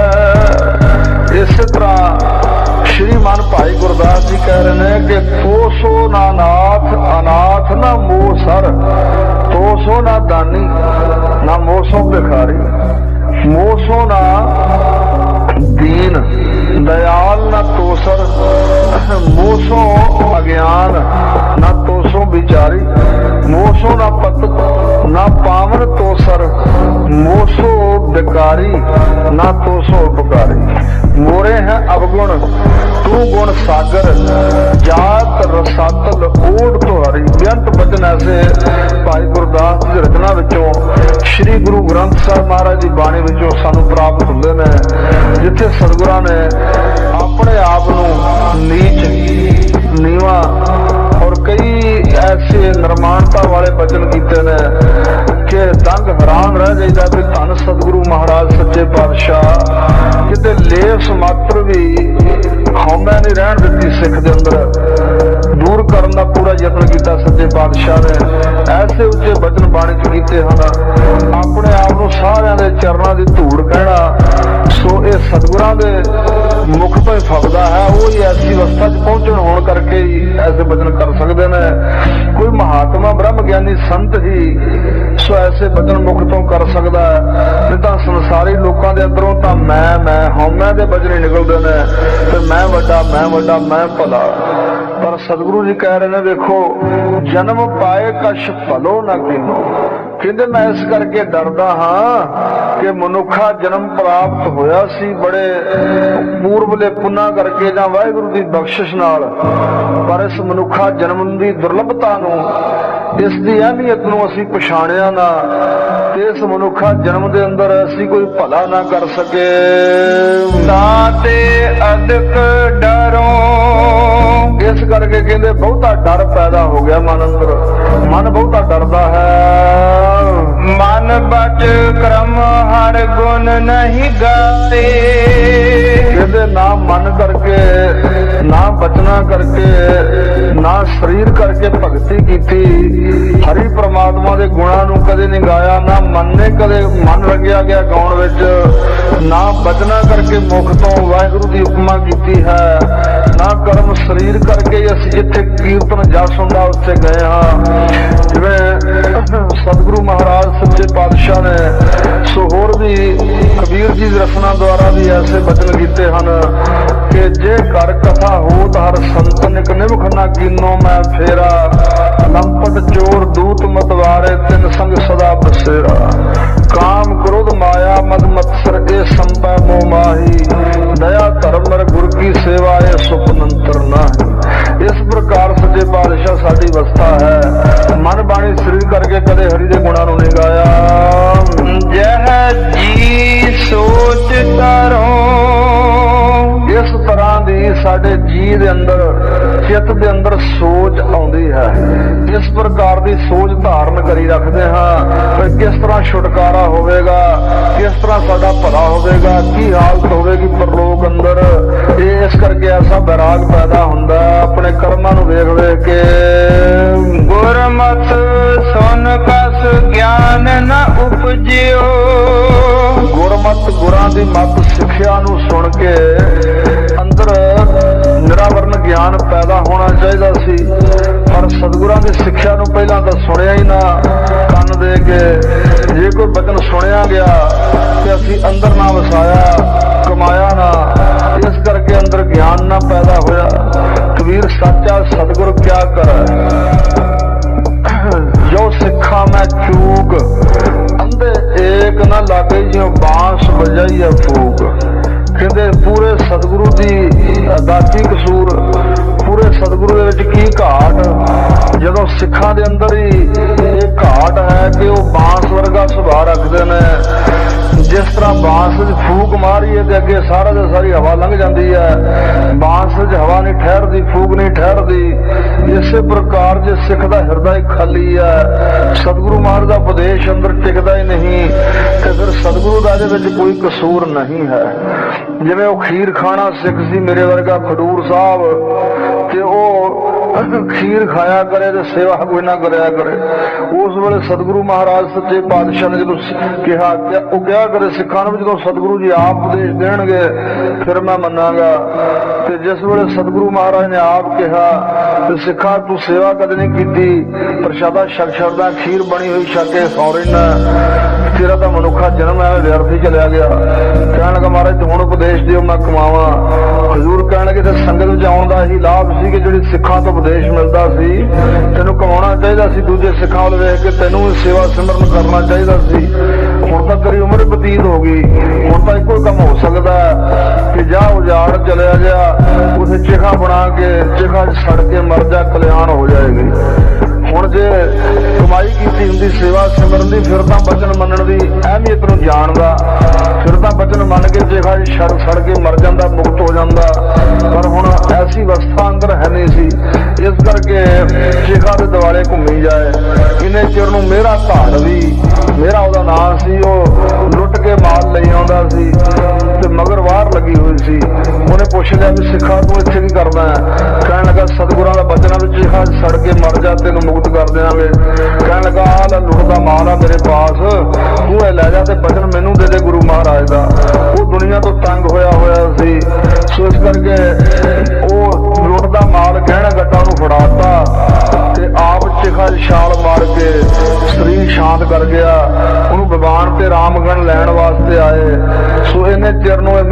ਵੀ ਜਿਹੜਾ ਸੀ ਮਗਰ ਬਾਹਰ ਲੱਗੀ ਆਉਂਦੀ ਸੀ ਮੇਰੇ ਦੇ ਥਾਂ ਤੇ ਇਹ ਜਿਹੜਾ ਸੀ ਸਿੱਖ ਇਹਦੇ ਕੋਲ ਧਨ ਮਾਲ ਵੇਖ ਕੇ ਤੇ ਉਹਨਾਂ ਪਕੜ ਲਿਆ ਔਰ ਉਸ ਵੇਲੇ ਉਹਨਾਂ ਕੁੱਟ-ਕੁੱਟ ਮਾਰਤਾ ਸੀ। ਉਮਰ ਕਿਉਂਕਿ ਪੂਰੀ ਹੋਈ ਸੀ, ਜਿਹਦਾ ਸਤਿਗੁਰਾਂ ਦਾ ਬਚਨ ਮੰਨ ਕੇ ਚਿਖਾ ਦੀ ਛਾਲ ਮਾਰ ਕੇ ਚੜ੍ਹਾਈ ਕਰ ਜਾਂਦਾ, ਮੁਕਤ ਹੋ ਜਾਂਦਾ। ਮਰ ਫਿਰ ਵੀ ਗਿਆ ਪਰ ਮੁਕਤ ਨਾ ਹੋ ਸਕਿਆ। ਸੋ ਇਸ ਪ੍ਰਕਾਰ ਸਤਿਗੁਰੂ ਮਹਾਰਾਜ ਸੱਚੇ ਪਾਤਸ਼ਾਹ ਦੇ ਬਚਨ ਸੁਣ ਕੇ ਤੇ ਕਿਤੇ ਮੰਨ ਨਾ ਸਕੇ। ਗੁਰਮਤਿ ਸੁਣ ਕਛ ਗਿਆਨ ਨਾ ਉਪਜਿਓ। ਸਾਡੀ ਬਿਰਤੀ ਸੰਸਾਰੀ ਰਹੀ ਸੱਚੇ ਪਾਤਸ਼ਾਹ। ਗੁਰਾਂ ਦੀ ਸਿੱਖਿਆ ਨੂੰ ਸੁਣ ਕੇ ਅਸੀਂ ਕਮਾ ਨਾ ਸਕੇ। ਨਾ ਕੋਈ ਬਚਨ ਸ਼ਰਧਾ ਨਾਲ ਭਾਵਨਾ ਨਾਲ ਸੁਣਿਆ, ਨਾ ਕਿਸੇ ਬਚਨ ਨੂੰ ਅੰਦਰ ਵਸਾਇਆ, ਨਾ ਕਿਸੇ ਬਚਨ ਨੂੰ ਅਸੀਂ ਕਮਾਇਆ। ਤੇ ਗਿਆਨ ਕਿਵੇਂ ਪੈਦਾ ਹੁੰਦਾ? ਜਿਵੇਂ ਭਾਈ ਗੁਰਦਾਸ ਜੀ ਨੇ ਕਿਹਾ, ਜੈਸੇ ਖਾਂਡ ਖੰਡ ਕਹਿ ਜੀਵਾ ਨਾ ਸਵਾਦ ਮੀਠੋ ਆਵੇ, ਅਗਨ ਅਗਨ ਕਹਿ ਸੀਤ ਨਾ ਵਿਨਾਸ਼ ਹੈ। ਕਹਿੰਦੇ ਖੰਡ ਖੰਡ ਕਹੀ ਜਾਣ ਨਾਲ ਵੀ ਬਾਣੀ ਪੜ੍ਹਨੀ ਚਾਹੀਦੀ ਹੈ, ਬਾਣੀ ਪੜ੍ਹਨੀ ਚਾਹੀਦੀ, ਭਜਨ ਕਰਨਾ ਚਾਹੀਦਾ। ਜਿਵੇਂ ਸੰਤ ਬਾਬਾ ਸੁੰਦਰ ਸਿੰਘ ਖਾਲਸਾ ਜੀ ਨੂੰ ਇੱਕ ਦਮਦਮਾ ਸਾਹਿਬ ਆਦਮੀ ਮਿਲਿਆ, ਕਹਿਣ ਲੱਗਾ ਜੀ ਮੈਂ ਆਪ ਅੰਮ੍ਰਿਤ ਨਹੀਂ ਛਕਿਆ ਹੋਇਆ ਪਰ ਮੈਂ ਲੋਕਾਂ ਨੂੰ ਪ੍ਰੇਰ ਕੇ ਅੰਮ੍ਰਿਤ ਛਕਾਉਣਾ, ਮੈਨੂੰ ਤਾਂ ਇਸ ਗੱਲ ਦਾ ਫਲ ਮਿਲੇਗਾ ਹੀ ਨਾ। ਸੰਤ ਕਹਿਣ ਲੱਗੇ ਕੜਛੀਆਂ ਫਿਰਨ ਸੁਆਓ ਨਾ ਜਾਣ ਸੁਣੀਆਂ। ਸੋ ਜਿਹੜੀਆਂ ਕੜਛੀਆਂ ਸਬਜ਼ੀਆਂ ਭਾਜੀਆਂ 'ਚ ਫਿਰਦੀਆਂ ਉਹ ਖਾਲੀ ਰਹਿ ਜਾਂਦੀਆਂ, ਸਵਾਦ ਤਾਂ ਨਹੀਂ ਜਾਣ ਸਕਦੀਆਂ। ਔਰ ਇਸੇ ਪ੍ਰਕਾਰ ਹੋਰ ਵਚਨ ਸੁਣਾਏ ਉਹਨਾਂ ਬਾਣੀ ਦੇ, ਕਹਿੰਦੇ ਪੇਖੇ ਬਿਜਨ ਪਰੋਸਨ ਹਾਰੈ, ਜੇ ਭੋਜਨ ਕੀਨੋ ਤੇ ਤ੍ਰਿਪਤਾਰੈ। ਕਹਿੰਦੇ ਪਰੋਸਨ ਹਾਰੇ ਵਰਤਾਵੇ ਨੇ, ਬਿਜਨ ਮਠਿਆਈਆਂ ਤਲੇ ਹੋਏ ਪਦਾਰਥ ਸਾਰੇ ਵੇਖੇ ਹੁੰਦੇ ਆ, ਪਰ ਜਿਨ੍ਹਾਂ ਨੇ ਪੰਗਤ 'ਚ ਬਹਿ ਕੇ ਛਕਿਆ ਰੱਜਣਗੇ ਤਾਂ ਉਹ ਹੀ ਨਾ। ਵਰਤਾਵੇ ਉਦੋਂ ਤੱਕ ਨਹੀਂ ਰੱਜਣਗੇ ਜਦੋਂ ਤੱਕ ਖਾਣਗੇ ਨਾ। ਇਸ ਪ੍ਰਕਾਰ ਹਰ ਪੱਖ ਦਾ ਜਵਾਬ ਸ੍ਰੀ ਗੁਰੂ ਗ੍ਰੰਥ ਸਾਹਿਬ ਮਹਾਰਾਜ ਨੇ ਦਿੱਤਾ ਹੋਇਆ। ਇਸੇ ਪ੍ਰਕਾਰ ਕਹਿੰਦੇ ਇਹ ਗੱਲ ਕਹੀ ਜਾਣੀ, ਖੰਡ ਖੰਡ ਕਹਿ ਜੀਵਾ ਨਾ ਸਵਾਦ ਮੀਠੋ ਆਵੇ, ਅਗਨ ਅਗਨ ਕਹਿ ਸੀਤ ਨਾ ਵਿਨਾਸ਼। ਕਹੀ ਜਾਈਏ ਅੱਗ ਅੱਗ ਅੱਗ ਤੇ ਪਾਲਾ ਤਾਂ ਨਹੀਂ ਦੂਰ ਹੋਵੇਗਾ ਜਦੋਂ ਤੱਕ ਅੱਗ ਬਲਦੀ ਦੇ ਨੇੜੇ ਨਹੀਂ ਜਾਵਾਂਗੇ। ਸੋ ਇਸ ਪ੍ਰਕਾਰ ਸੋ ਵੈਦ ਵੈਦ ਕਹਿ ਰੋਗ ਮਿਟਤ ਨਾ ਕਾਹੂ ਕੋ। ਜੇ ਕੋਈ ਵੈਦ ਦਾ ਨਾਂ ਲਈਏ ਫਲਾਣਾ ਹਕੀਮ ਬੜਾ ਸਿਆਣਾ, ਫਲਾਣਾ ਹਕੀਮ ਬੜਾ ਸਿਆਣਾ, ਉਹਦੇ ਕੋਲ ਜਾਏ ਨਾ, ਦਵਾਈ ਲਏ ਨਾ, ਪਥ ਪਰਹੇਜ ਕਰੇ ਨਾ, ਤਾਂ ਰੋਗ ਕਿਵੇਂ ਮਿਟੇਗਾ? ਵੈਦ ਵੈਦ ਕਹਿ ਰੋਗ ਮਿਟਤ ਨਾ ਕਾਹੂ ਕੋ। ਸੋ ਇਸੇ ਪ੍ਰਕਾਰ ਚੰਦਨ ਚੰਦਨ ਚੰਦ ਚੰਦ ਕਹਿ ਉਜਿਆਰੋ ਨਾ ਪ੍ਰਕਾਸ਼ ਹੈ। ਚੰਦਰਮਾ ਕਹੀ ਜਾਏ ਤੇ ਪ੍ਰਕਾਸ਼ ਨਹੀਂ ਪੈਦਾ ਹੋ ਸਕਦਾ। ਸੋ ਇਸ ਪ੍ਰਕਾਰ ਦੇ ਪ੍ਰਮਾਣ ਦੇ ਕੇ ਭਾਈ ਸਾਹਿਬ ਕਹਿੰਦੇ ਨੇ, ਤੈਸੇ ਗਿਆਨ ਗੋਸ਼ਟ ਕਹਿਤ ਸੁਣਤ ਨ ਰਹਿਤ ਪਾਵੈ, ਕਰਨੀ ਪ੍ਰਧਾਨ ਭਾਨ ਉਦਤ ਆਕਾਸ਼ ਹੈ। ਕਹਿੰਦੇ ਗਿਆਨ ਗੋਸ਼ਟ ਕਥੀ ਜਾਣੀ ਤੇ ਸੁਣ ਕੇ ਵਸਾਉਣੀ ਨਾ ਅੰਦਰ, ਇੱਕ ਕੰਨੋਂ ਸੁਣਨੀ ਦੂਜੇ ਕੰਨੋਂ ਕੱਢ ਦੇਣੀ। ਸੋ ਬਣ ਜਾਣਾ ਕੇਵਲ ਆਪਣਾ ਕੰਨ ਰਸੀਏ ਬਣਿਆ ਵੀ ਕਲਿਆਣ ਨਹੀਂ ਹੈ। ਸਤਿਗੁਰੂ ਮਹਾਰਾਜ ਸੱਚੇ ਪਾਤਸ਼ਾਹ ਦੇ ਉਪਦੇਸ਼ ਨੂੰ ਸਰਵਣ ਕਰਕੇ ਅੰਦਰ ਵਸਾਈਏ, ਕਮਾਈਏ ਤਾਂ ਗੱਲ ਬਣੇਗੀ। ਜਿਵੇਂ ਭਾਈ ਗੁਰਦਾਸ ਜੀ ਨੇ ਕਿਹਾ, ਪੂਸ਼ਤ ਪਥ ਕਿਤੇ ਮਾਰਗ ਨਾ ਧਰੈ ਪਗ, ਪ੍ਰੀਤਮ ਕਾ ਦੇਸ ਕੈਸੇ ਬਾਟਨ ਸੇ ਜਾਈਐ। ਪੂਸ਼ਤ ਹੈ ਵੈਦ ਖਾਤ ਔਖਦ ਨਾ ਸੰਜਮ ਸੈ, ਕੈਸੇ ਮਿਟਾ ਰੋਗ ਸੁਖ ਸਹਿਜ ਸਮਾਈਐ। ਪੂਸ਼ਤ ਸੁਹਾਗਣ ਹੈ ਕਰਮ ਦੁਹਾਗਣ ਕੈ, ਹਿਰਦਾ ਵਿਚਾਰ ਕਤ ਸੇ ਜਾ ਬੁਲਾਈਐ। ਸੋ ਗਾਏ ਸੁਨੈ ਆਂਖਾਂ ਮੀਚੈ ਪਾਈਐ ਨਾ ਪਰਮ ਪਦ, ਗੁਰ ਉਪਦੇਸ਼ ਗਹਿ ਜੌਦੋ ਨਾ ਕਮਾਈਐ। ਇਸ ਪ੍ਰਕਾਰ ਸੱਚੇ ਪਾਤਸ਼ਾਹ ਸਾਨੂੰ ਸਿੱਖਿਆ ਦਿੰਦੇ ਹੋਏ ਆਪਣੇ ਆਪ ਤੇ ਉੱਤਮ ਭਗਤੀ ਦੇ ਰੂਪ ਵਿੱਚ ਘਟਾ ਕੇ ਬਚਨ ਕਰ ਰਹੇ ਨੇ ਕਿ ਮੇਰੀ ਇਹ ਹਾਲਤ ਹੈ। ਗੁਰਾਂ ਦੀ ਮੱਤ ਸਿੱਖਿਆ ਨੂੰ, ਗੁਰਮਤ ਨੂੰ ਸੁਣ ਕੇ ਮੇਰੇ ਹਿਰਦੇ 'ਚ ਅਜੇ ਤੱਕ ਵੀ ਗਿਆਨ ਨਹੀਂ ਪੈਦਾ ਹੋਇਆ। ਜਿਸ ਪ੍ਰਕਾਰ ਕਬੀਰ ਜੀ ਨੇ ਕਿਹਾ ਹੈ ਕਿ ਕਾਹੇ ਕੀ ਕੁਸਲਾਤ ਹਾਥ ਦੀਪ ਕੂਏ ਪਰ ਹੈ। ਕਿਤੇ ਕਾਹਦੀ ਸਿਆਣਪ ਹੋਈ ਮਨੁੱਖ ਹੱਥ ਤੇ ਦੀਵਾ ਰੱਖ ਕੇ ਉਹਦੀ ਰੌਸ਼ਨੀ ਤੋਂ ਵਾਂਝਾ ਰਹੇ, ਹੱਥ 'ਚ ਦੀਵਾ ਫੜਿਆ ਹੋਇਆ, ਦੀਵੇ ਦੀ ਰੌਸ਼ਨੀ ਨਾਲ ਸਭ ਕੁਝ ਦਿਸਦਾ ਹੋਏ ਤੇ ਫਿਰ ਵੀ ਖੂਹ 'ਚ ਡਿੱਗ ਪਵੇ। ਹਰੇਕ ਮਨੁੱਖ ਦੇ ਅੰਦਰ ਹੀ ਆਤਮਾ ਵਿੱਚੋਂ ਹੀ ਗਿਆਨ ਪੈਦਾ ਹੋ ਰਿਹਾ। ਫਿਰ ਚੰਗੇ ਕਰਮ ਕਰਨੇ ਚਾਹੀਦੇ ਆ, ਬੰਦਗੀ ਕਰਨੀ ਚਾਹੀਦੀ ਹੈ। ਨਹੀਂ ਤਾਂ ਜਦੋਂ ਤੋਂ ਮਨੁੱਖ ਪੈਦਾ ਹੋਇਆ ਸੋ ਵੇਦਾਂ ਸ਼ਾਸਤਰਾਂ ਦੁਆਰਾ ਸਤਿਗੁਰੂ ਗ੍ਰੰਥ ਸਾਹਿਬ ਮਹਾਰਾਜ ਦੀ ਬਾਣੀ ਸੁਣ ਕੇ, ਕਥਾ ਕੀਰਤਨ ਸੁਣ ਕੇ ਇਹ ਆਵਾਜ਼ਾਂ ਆ ਹੀ ਰਹੀਆਂ ਸਾਡੇ ਤੋਂ, ਉਪਦੇਸ਼ ਮਿਲ ਰਿਹਾ ਹੈ, ਪਰ ਉਪਦੇਸ਼ ਨੂੰ ਕਮਾਉਣ ਵਾਲੇ ਕੁਝ ਵਿਰਲੇ ਹੁੰਦੇ ਨੇ। ਇੱਕ ਵਾਰੀ ਪੂਰੇ ਕੋਨੇ ਨਗਰ ਵਿੱਚ ਸੱਚਖੰਡ ਵਾਸੀ ਸੰਤ ਬਾਬਾ ਠਾਕੁਰ ਸਿੰਘ ਜੀ ਗਏ ਹੋਏ ਸਨ। ਉੱਥੇ ਇੱਕ ਉਦਾਸੀ ਮਹਾਤਮਾ ਆਏ ਮਹਾਂਪੁਰਸ਼ਾਂ ਦੇ ਕੋਲ। ਮਾੜੀ ਕੰਬੋਗੀ ਤੋਂ ਬਾਬਾ ਸੰਤੋਖ ਦਾਸ ਉਹਨਾਂ ਦਾ ਨਾਮ ਸੀ, ਚੰਗੇ ਚੜ੍ਹਦੀ ਕਲਾ ਵਾਲੇ ਗੁਰਮੁਖ ਸਨ ਉਹ। ਤੇ ਉਹਨਾਂ ਨੇ ਬਚਨ ਕੀਤਾ ਬਾਬਾ ਜੀ ਕੋਲ, ਮੈਂ ਕੋਲ ਹੀ ਬੈਠਾ ਸੀ। ਕਹਿਣ ਲੱਗੇ, ਮਹਾਂਪੁਰਸ਼ੋ, ਪੁਰਾਣੇ ਸਮੇਂ ਨਾਲੋਂ ਹੁਣ ਗੁਰਬਾਣੀ ਦਾ ਪਾਠ ਕੀਰਤਨ ਕਥਾ ਵਿਚਾਰ ਬਹੁਤ ਹੋ ਰਹੀ ਹੈ, ਸਪੀਕਰਾਂ ਰਾਹੀਂ ਪ੍ਰਚਾਰ ਹੋ ਰਿਹਾ ਹੈ, ਪਰ ਕਹਿੰਦੇ ਇਸ ਉਪਦੇਸ਼ ਨੂੰ ਸੁਣ ਕੇ ਧਰਤੀ ਵਿਚਲਾ ਕਲਰ ਤਾਂ ਮਰ ਗਿਆ, ਪਰ ਅਜੇ ਸਾਡੇ ਅੰਦਰ ਜਿਹੜਾ ਕਲਰ ਬੈਠਾ ਉਹ ਨਹੀਂ ਮਰਿਆ। ਭਾਵ ਸਾਡੇ ਸਿੱਖਾਂ ਦੇ ਸਾਡੇ ਅੰਦਰ ਜਿਹੜਾ ਕਲਰ ਹੈ ਨਾ, ਉਹ ਨਹੀਂ ਮਰਿਆ। ਅੰਦਰੋਂ ਸਾਡੀ ਅਵਸਥਾ ਬਦਲੀ ਨਹੀਂ ਹੈ, ਅੰਦਰਲੇ ਸੁਭਾਵਾਂ ਨੂੰ ਅਸੀਂ ਸਤਿਗੁਰੂ ਦੀ ਬਾਣੀ ਦੇ ਅਨੁਸਾਰ ਢਾਲਿਆ ਨਹੀਂ, ਬਦਲਾਅ ਨਹੀਂ ਆਇਆ ਹੈ। ਜਿਹੋ ਜਿਹਾ ਸੁਭਾਅ ਮਨੁੱਖ ਦਾ ਪਸ਼ੂਆਂ ਪੰਛੀਆਂ ਵਿੱਚ ਜਿਵੇਂ ਪੁਰਾਣੇ ਸੰਸਕਾਰ ਹਨ, ਉਹ ਜਿਹੜਾ ਸੁਭਾਅ ਪੁਰਾਣਾ ਬਣਿਆ ਹੋਇਆ ਸੰਸਕਾਰਾਂ ਦੇ ਮੁਤਾਬਕ, ਉਹਦੇ ਵਿੱਚ ਤਬਦੀਲੀ ਨਹੀਂ ਆਈ, ਕਿਉਂਕਿ ਅੰਦਰੋਂ ਮਨੋ ਹੋ ਕੇ ਅਸੀਂ ਸਤਿਗੁਰੂ ਮਹਾਰਾਜ ਦੀ ਬਾਣੀ ਨੂੰ ਵਿਚਾਰਿਆ ਨਹੀਂ, ਪੜ੍ਹਿਆ ਨਹੀਂ, ਸੁਣਿਆ ਨਹੀਂ, ਅਮਲ ਵਿੱਚ ਨਹੀਂ ਲਿਆਂਦਾ, ਮਰਜ਼ੀ ਆਪਣੀ ਦੇ ਅਨੁਸਾਰ ਹੀ ਜੀਵਨ ਬਤੀਤ ਕੀਤਾ। ਇਸ ਕਰਕੇ ਅੰਦਰਲਾ ਕਲਰ ਨਾ ਮਰਿਆ। ਜਦੋਂ ਤੱਕ ਆਪਣੇ ਸੁਭਾਅ ਨੂੰ ਅੰਦਰੋਂ ਬਦਲਾਉਂਦੇ ਨੇ, ਸਤਿਗੁਰੂ ਦੀ ਬਾਣੀ ਦੇ ਅਨੁਸਾਰ ਚੱਲਣ ਦਾ ਯਤਨ ਨਹੀਂ ਕਰਦੇ, ਉਦੋਂ ਤੱਕ ਅੰਦਰ ਗਿਆਨ ਪੈਦਾ ਨਹੀਂ ਹੋ ਸਕਦਾ। ਇਸ ਕਰਕੇ ਮਹਾਰਾਜ ਕਹਿੰਦੇ ਨੇ ਕਿ ਸੱਚੇ ਪਾਤਸ਼ਾਹ ਗੁਰਮਤਿ ਨੂੰ ਸੁਣ ਕੇ ਅੰਦਰ ਸਾਡੇ ਕੁਝ ਗਿਆਨ ਪੈਦਾ ਨਹੀਂ ਹੋਇਆ। ਪਸ ਜਿਉ ਉਦਰ ਭਰੋ, ਅਸੀਂ ਕਹਿਣ ਮਾਤਰ ਨੂੰ ਤਾਂ ਮਨੁੱਖ ਹਾਂ, ਪਰ ਪਸ਼ੂਆਂ ਦੀ ਨਿਆਈ ਅਸੀਂ ਆਪਣਾ ਉਦਰ ਪੂਰ ਕੇ ਢਿੱਡ ਭਰ ਕੇ ਸੌ ਜਾਂਦੇ ਹਾਂ। ਸੋ ਇਸ ਪ੍ਰਕਾਰ ਦੀ ਸਾਡੀ ਅਵਸਥਾ ਹੈ, ਇਸ ਪ੍ਰਕਾਰ ਦੀ ਸਾਡੀ ਹਾਲਤ ਹੈ, ਪਸ਼ੂਆਂ ਵਰਗਾ ਸਾਡਾ ਜੀਵਨ ਹੈ। ਜਿਵੇਂ ਸਤਿਗੁਰੂ ਅਰਜਨ ਦੇਵ ਮਹਾਰਾਜ ਕਹਿੰਦੇ ਨੇ, ਆਵਨ ਆਏ ਸ੍ਰਿਸ਼ਟ ਮੈਂ ਬਿਨ ਬੂਝੇ ਪਾਸ ਢੋਰ। ਆਉਣ ਨੂੰ ਤਾਂ ਸਾਰੇ ਲੋਕ ਸ੍ਰਿਸ਼ਟੀ ਵਿੱਚ ਦੁਨੀਆ 'ਚ ਆਏ ਹੀ ਹੋਏ ਨੇ, ਪਰ ਰੱਬ ਨੂੰ ਸਮਝਣ ਤੋਂ ਬਿਨਾਂ, ਦੈਵੀ ਗਿਆਨ ਨੂੰ ਬੁੱਝਣ ਤੋਂ ਬਿਨਾਂ ਸਾਰੇ ਢੋਰ ਪਸ਼ੂਆਂ ਦੀ ਨਿਆਈ ਨੇ। ਇੱਕ ਕੋਤਲ ਪਸ਼ੂ ਹੁੰਦੇ ਨੇ, ਜਿਵੇਂ ਘੋੜੇ ਹਨ, ਮੱਝਾਂ ਹਨ, ਦੁਧਾਰੂ ਪਸ਼ੂ ਤੇ ਸਵਾਰੀਆਂ ਵਾਲੇ। ਇੱਕ ਢੋਰ ਪਸ਼ੂ ਹੁੰਦੇ ਨੇ ਜਿਹੜੇ ਉਹਨਾਂ ਪਸ਼ੂਆਂ ਦਾ ਚਾਰਾ ਢੋਣ ਲਈ ਵਰਤੇ ਜਾਂਦੇ ਨੇ, ਉਹਨਾਂ ਨੂੰ ਢੋਰ ਪਸ਼ੂ ਕਿਹਾ ਜਾਂਦਾ, ਮਾੜੇ ਜਾਂਦੇ। ਕਹਿੰਦੇ ਉਹ ਭਾਰ ਵਾਹਕ ਜਿਵੇਂ ਖੋਤੇ ਹੁੰਦੇ ਨੇ, ਹੋਰ ਊਠ ਆਦਿਕ ਭਾਰ ਢੋਣ ਨੂੰ ਜਿਵੇਂ ਵਰਤੇ ਜਾਂਦੇ ਆ, ਕਹਿੰਦੇ ਇਸ ਪ੍ਰਕਾਰ ਦੇ ਸੀ ਉਹ ਢੋਰ ਲੋਕ ਨੇ, ਢੋਰ ਪਸ਼ੂ ਹਨ, ਜਿਨ੍ਹਾਂ ਨੇ ਰੱਬੀ ਗਿਆਨ ਨੂੰ ਕੁਝ ਸਮਝਿਆ ਨਹੀਂ, ਇਸ ਗੱਲ ਦੇ ਮਹੱਤਵ ਨੂੰ ਨਹੀਂ ਜਾਣਿਆ। ਤੇ ਇਸ ਦੁਨੀਆ ਦੇ ਉੱਤੇ ਬੰਦਗੀ ਕਰਨ ਵਾਸਤੇ ਆਏ ਆ।